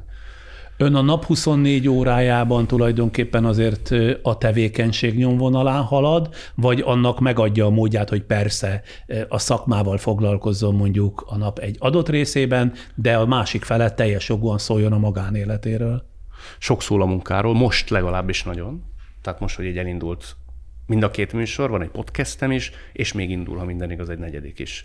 Tehát most nagyon sokat dolgozom, és azt hiszem, hogy ez meg is sínli az én magánéletemet, de lesz majd olyan korszakom, amikor nem dolgozok ennyit. Most van dolgozom. egyébként magának magánélete? Szerintem nekem 3 nagy fogadalmam volt. Ebbe se fog tudni Sándor színvallásra kényszeríteni. Az egyik az, hogy politikával nem fogok foglalkozni, másik, hogy a magánéletemet egyáltalán nem szeretném ilyen értelemben a közre, vagy a közeli bocsátani. A harmadik pedig az, hogy főleg szaktársamról nem szeretnék nyilvánosan se jót, se rosszat mondani. Hát jót azért ma például megszegte ezt a fogadalmat, annyit mondott, hogy jaj. Igen, de előképeimről, akiket áhítattal követtem és figyeltem. De mondjuk korosztálybéli társakról biztosan nem fog. Ezt a 3 nagyon korán eldöntöttem, amikor a nyilvánosság elé léptem, mert azt mondtam, hogy nem. Hogy tudja, mire valók ezek a nagy döntések? Felülbírálni egyenként szegjük meg őket. Lehet. Nincs benne egyébként semmi falrengető történet, szóval nem tudnék beszámolni semmilyen rendhagyó falrengető események. Ez idő szerint egyedül élek. Pedig reménykedtem, hogy valami falrengetőt itt ma este majd mond. Azt hittem, meg akar hívni az életünk történetébe, de hát majd évek múlva, ha lesz egy lány, akkor megígérem, hogy lesz még mondjuk egy 4., 5. széria, és olyan fázisba tart a kapcsolat, akkor majd elmegyünk. Rossz hírem van, nem lesz 4., 5., nem, ennyi elég volt. Azt hiszem, most kell akkor gyorsan találni. Gyorsan találjon, és akkor még talán belefér a következő havi adásba. Találok. Ma is nézi, elemzi pályatársai munkáját, vagy ezen az időszakon azért már túl van? Túl. Abszolút túl. Önt nézem, Rónai Egont nézem, a Partizánt időnként megnézem, ha érdekes az alany. Nyilván a készüléshez rengeteget meg kell néznem. De akit úgy, hogy mondják, örömszerzés céljából biztosan elindítok, az szinte mindig, az azt hiszem ez a 3. Uh-huh. És a saját munkáit továbbra is elemzi azzal a késztetéssel, amivel korábban elemezte? Nem, ilyen nagy igényességgel már nem. Szerintem volt egy időszak, mikor én ebben szinte belebolondultam. Tehát tényleg pontoztam magam, múltkor még elővettem ezeket a jegyzeteket. El vannak ezek tényleg? El vannak tényleg. Ó, egyszer milyen jó lesz, ha kiadja ezeket. Hogy pontozta magát a kis kadarkai? Hihetetlen görcs árad mindezekből. Olyannyira, hogy... Hogy még máig ható görcs, azt mondja? Szerintem valami békjót biztos, hogy tett rám. Tehát azt a fajta önfeledtséget, azt a fajta posztalanságot, amit elő kéne hívni magának az emberből, azt nem állítom, hogy 100-ból 100-szor elő tudom hívni. Szerintem legalább 30%-ban valami fajta magamra erőltetett merevséget még biztos, hogy tapasztalok magamon. De hogy mennyire tudatosan csináltam ezt az elemzést, és a lopást, ha úgy tetszik, mert én szeretek ilyen értelemben mástól is csenni. Én nem hiszem, hogy elkezdtem írni kérdéseket, például riporteri kérdéseket. Nem akarok hazudni, Sándor, de szerintem olyan 5-6 ezer kérdést én fölírtam életem során. Ki volt a tételezett alany? Bárki. Mondok egy példát, hallottam egy kérdést, úgy gondoltam, hogy ez 2-nél több embernek feltehető. Ezek kérdezés technikák elsősorban. Tehát, hogy hogyan lehet egy problémát megközelíteni. Aspektusok, ezt a szót kerestem. Aspektusok voltak, és ezeket mondjuk az első 100 arcképig én minden egyes alkalommal elővettem ezt, szerintem legalább 3000 kérdést tartalmazó füzetemet, és végignyálasztom, és lehet, hogy 3 volt benne, ami annak az embernek feltehető volt, de nekem megérte az a 4 óra. Volt köztük én kérdésem is? Az álkérdés volt, Sándor, nyilvánvalóan volt. Megadhatom akkor egyúttal a bankszámla számomat? Hát csak a licenszdíj miatt. De akkor írja föl, és akkor utóbb utalja. De ön nem csent ilyen értelme Szilágyitól, vagy mit ezen nevetek, hogy nagyon sok mindenben, mint a ikertestvérek lennénk. Szóval az ember, ha szenvedélyes, valószínűleg ugyanazt az utat járja végig. Igen. És... De abszolút. Hát a vitrai kérdezés technikája, de Szilágyinak is ezt a kétfelé nyitó kérdéseit, azokat mind persze. Igen. És akkor az ember elemzi, és beépül előbb-utóbb. Abszolút. És ezt olyan értelemben nem tartom lopásnak, vagy gátlástalanságnak, hogy egy idő után én leteszem a nagy esküt. Az ember nem is emlékszik rá, hogy ezt lopta, vagy ő tette föl. Alkalmazza saját magára. Mit szólnak a szülei a fiúk magyarországi karrieréhez? Mindent megnéznek, vagy azért már erről leszoktak, és legfeljebb, ha külön felhívja a figyelmüket, akkor... Nézik, szerintem nézik. Igen? Persze, hogy nézik. Azért ez nagy dolog Párkányhoz képest, tehát ezt szoktam elmesélni. Mindenhez képest, nem csak Párkányhoz képest. Köszönöm, ez jól esik. Az, hogy voltam egy legénybúcsún, és azokkal a fiúkkal voltam ott, akiket tényleg együtt nőttünk föl. És azt annyira nem felejtem el, hogy akkor úgy azt mondták nekem, hogy te Endre, emlékszel arra, amikor úgy szoktuk mondani, hogy rugdostuk a köveket a Dunaparton, és akkor én hihetetlen, nagyképűen azt mondtam, hogy én majd egyszer ott leszek, és soroltam a neveket. Vagy legalábbis igyekeztem megközelítők, a mai napig így van ez. Tehát én nekem az elődökhöz való hasonlítgatáson pontosan mindig azt eredményezte, hogy az inspiratív volt, hogy mennyi mindent nem tudok még. És én ezt pontosan tudom, hogy mennyi mindent nem tudok még, hisz több évtizednyi tapasztalatot, szenvedélyt és rutint nem lehet behozni 36 évesen. De ez egy rakéta. Szóval én mindig ezekre az emberekre hivatkozva mondtam azt, hogy én át akarok jönni, és egyszer, ha úgy ezek az emberek azt mondanák rám, hogy kollega, vagy hogy ez olyan a mi szintünket megközelítő. Ja, mondta a korabeli fiúknak, akkor ez nagyon nagy dolog lenne. És igen, amikor ott ültünk ezen a legénybúcsúk, ők mondták azt, hogy Endre, azért, amiért te elindultál, az olyan értelemben megvalósult, hogy már nem vagy sikertelen, és az nagyon nagy dolog.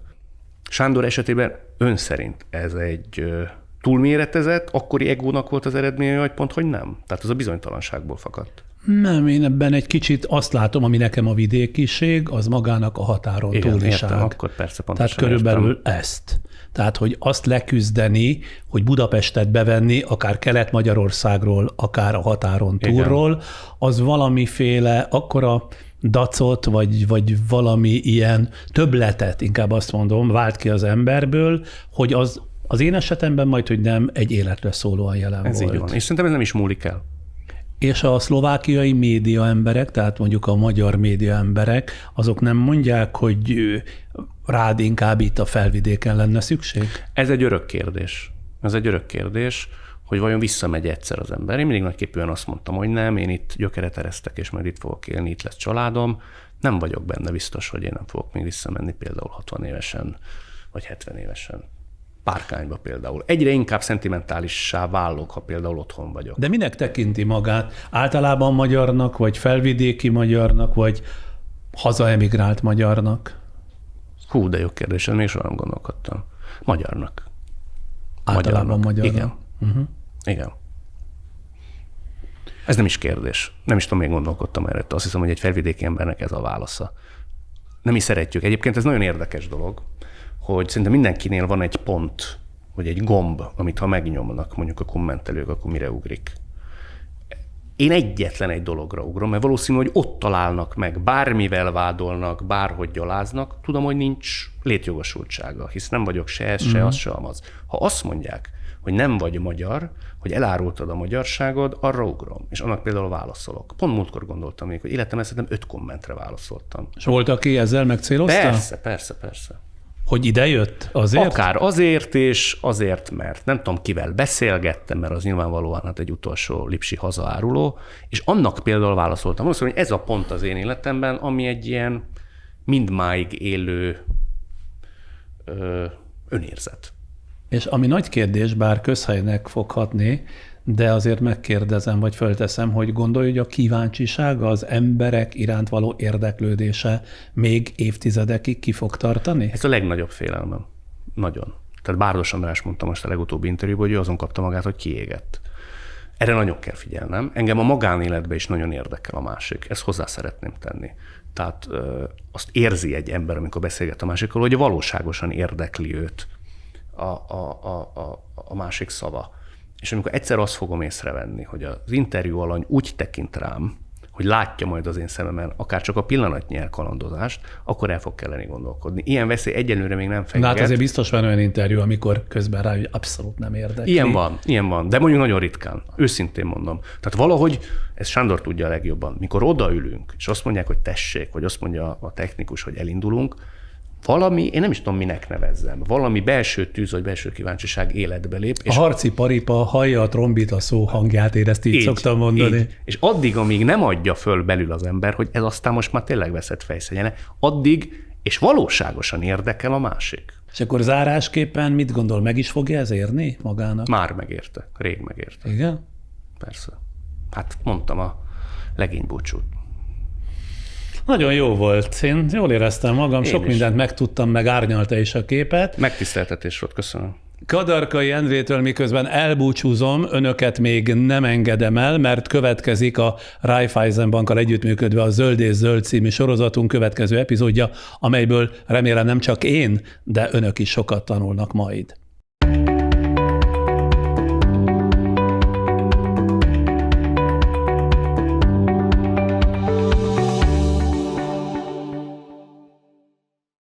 Bajzák Anna vagyok, Budapesten élek, oktatásfejlesztéssel foglalkozom, illetve zöld mozgalmakat álmodok meg, és programokat szervezek. Színházban kezdtem a pályafutásomat, 7 évig háttérmunkásként dolgoztam a jegyszedőtől az asszisztensi pozíción keresztül, munkán keresztül, súgó is voltam, és végül művészeti főtitkárként hagytam ott a színházi világot. A zöld vonal ott indult el az életemben, párhuzamosan a karrieremmel, hogy 2011-ben elkezdtem kertészkedni, és megtapasztaltam annak a mentális egészségre és fizikai egészségre is jótékony hatását.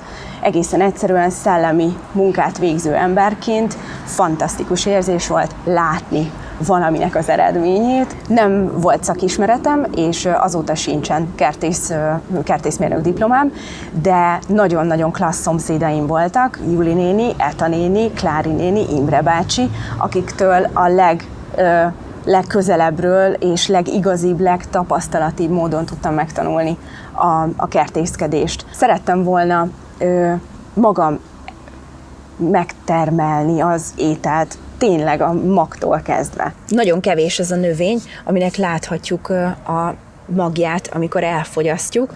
Mondjuk ezt a 3-at, ezt mindig ki szokták találni, a paradicsomot, a paprikát és a sütőtököt, mert ennek ugye látjuk a magját. De nagyon sok növénynél nem tudjuk, hogy néz ki az eredeti zöldség, hiszen már egy feldolgozott formában kerül az asztalunkra, ilyen például a spenót, aminek ilyen a magja. A magbőrzéken nagyon édes, lelkes emberek a saját maguk által megfogott magot ajánlják föl másoknak. Van, aki nem is kér cserébe mást, mert annyi magot fogott, hogy fel tudja ajánlani a felesleges magokat, de nagyon lelkesen zajlanak ezek a csereberék is. Ennek egyrészt ugye közösségépítő ereje is van, másrészt hát így kikerülhető a magvásárlás, ami ha nem is anyagilag nézzük, hogy akkor a spórolás, de az egészen biztosan csökkenti a környezeti lábnyomát ennek az egész hobbinak, hogyha megspóroljuk a csomagolóanyagot. Mert hogy itt például a résztvevők használt újságokba szokták egymásnak csomagolni, vagy használt dobozokba olyanokat, amiket különben ki lehetne dobni. A magbőrzék mellett egyébként van egy nagyon erős vonal, ami az elmúlt években egyre hangosabb és hangsúlyosabb, az pedig a növénycserék, a szobanövénycserék vonala, amit nagyon-nagyon fontosnak tartok, mert a fogyasztói társadalom az zöldben is fogyasztói társadalom. Tehát a zöldiparnak az az érdeke, hogy minél több mindent megvásároljon az ember. Igaz ez a növényekre is, igaz ez a kertészeti kellékekre is, és meg annyi más dologra. Én felvettem a kesztyűt, hogy harcba indulok ez ellen.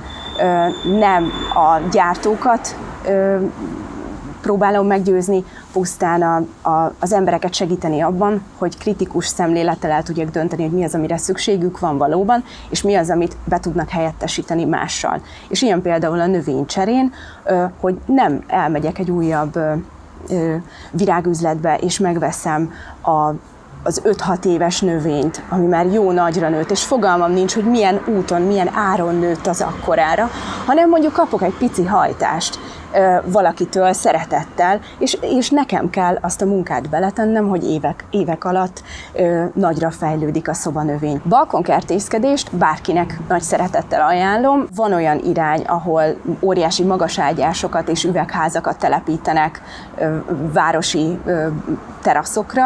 Én nem ezt az irányt képviselem, hanem a mértéktartó és apró lépésekkel haladó kertészkedést, akár elindulhatunk 1-2 növényel is. Ezek többnyire haszonnövények, tehát olyan növények, fűszerek, gyógynövények, mondjuk koktélparadicsomok, illetve olyan ehető virágok, amik jótékony hatással vannak a szervezetünkre is, és olyan védőnövények, úgynevezett védőnövények, amik pedig a növények fejlődését segítik, és mondjuk támogatást nyújtanak a porzó rovaroknak, tehát méhlegelőt is lehet készíteni a balkonra. Ilyenkor a mikrozöld nevelésnek, illetve a csíráztatásnak indul el a szezonja, a salátáknak már kezd vége lenni, és azért készültem, hogy megmutassam, hogy mennyire egyszerű egy mikrozöldséget fölnevelni. Ez például egy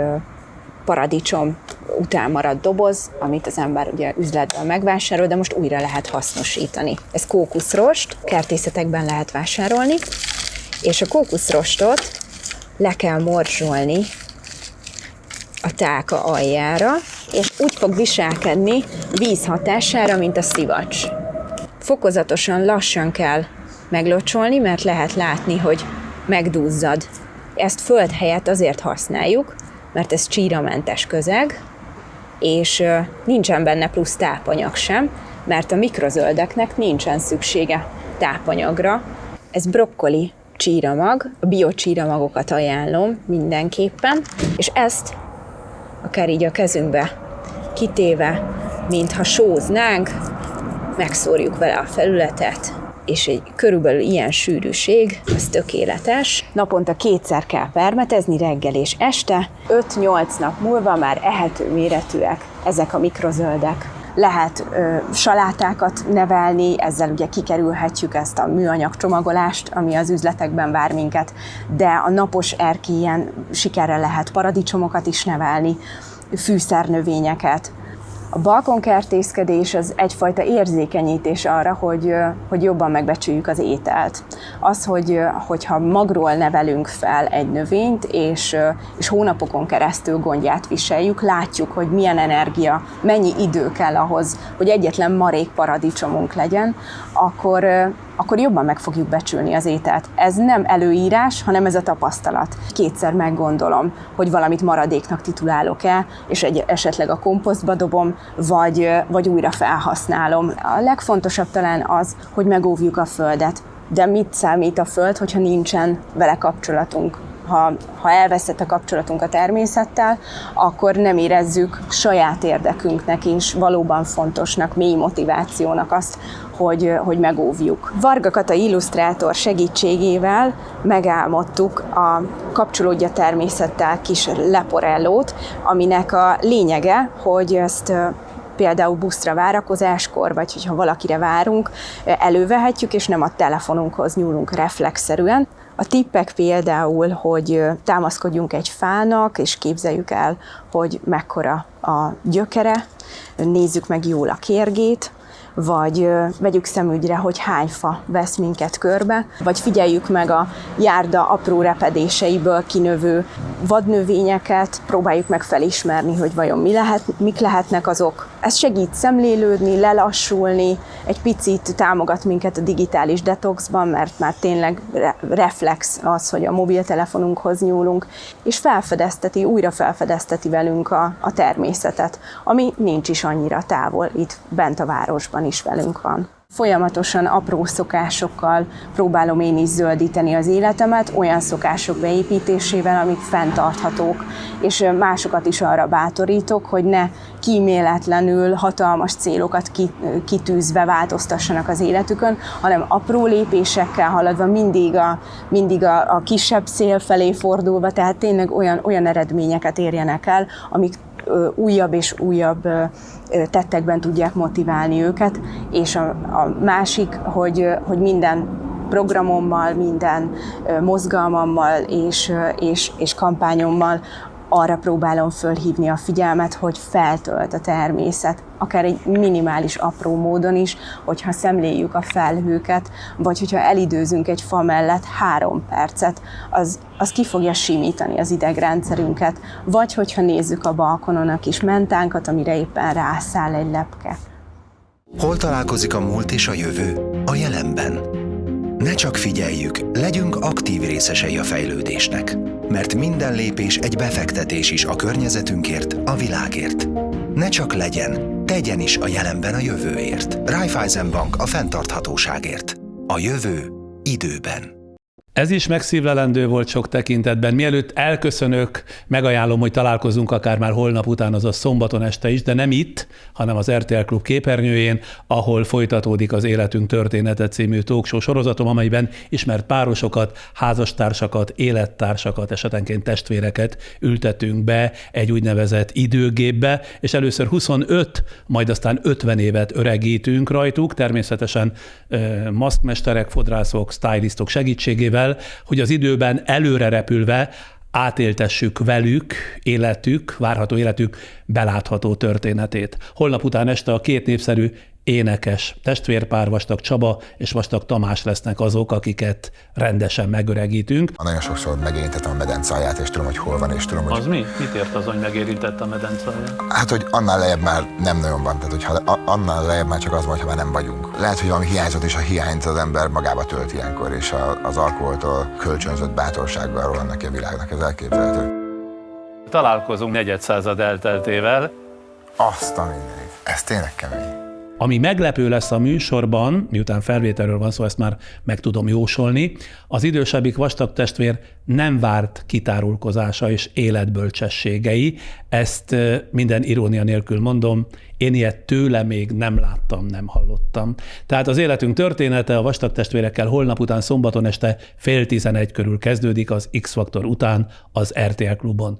Mi pedig itt a Friderikus Podcastban már egy új témával és új vendéggel a jövő csütörtökön este 8 órakor jövünk legközelebb. Viszlát!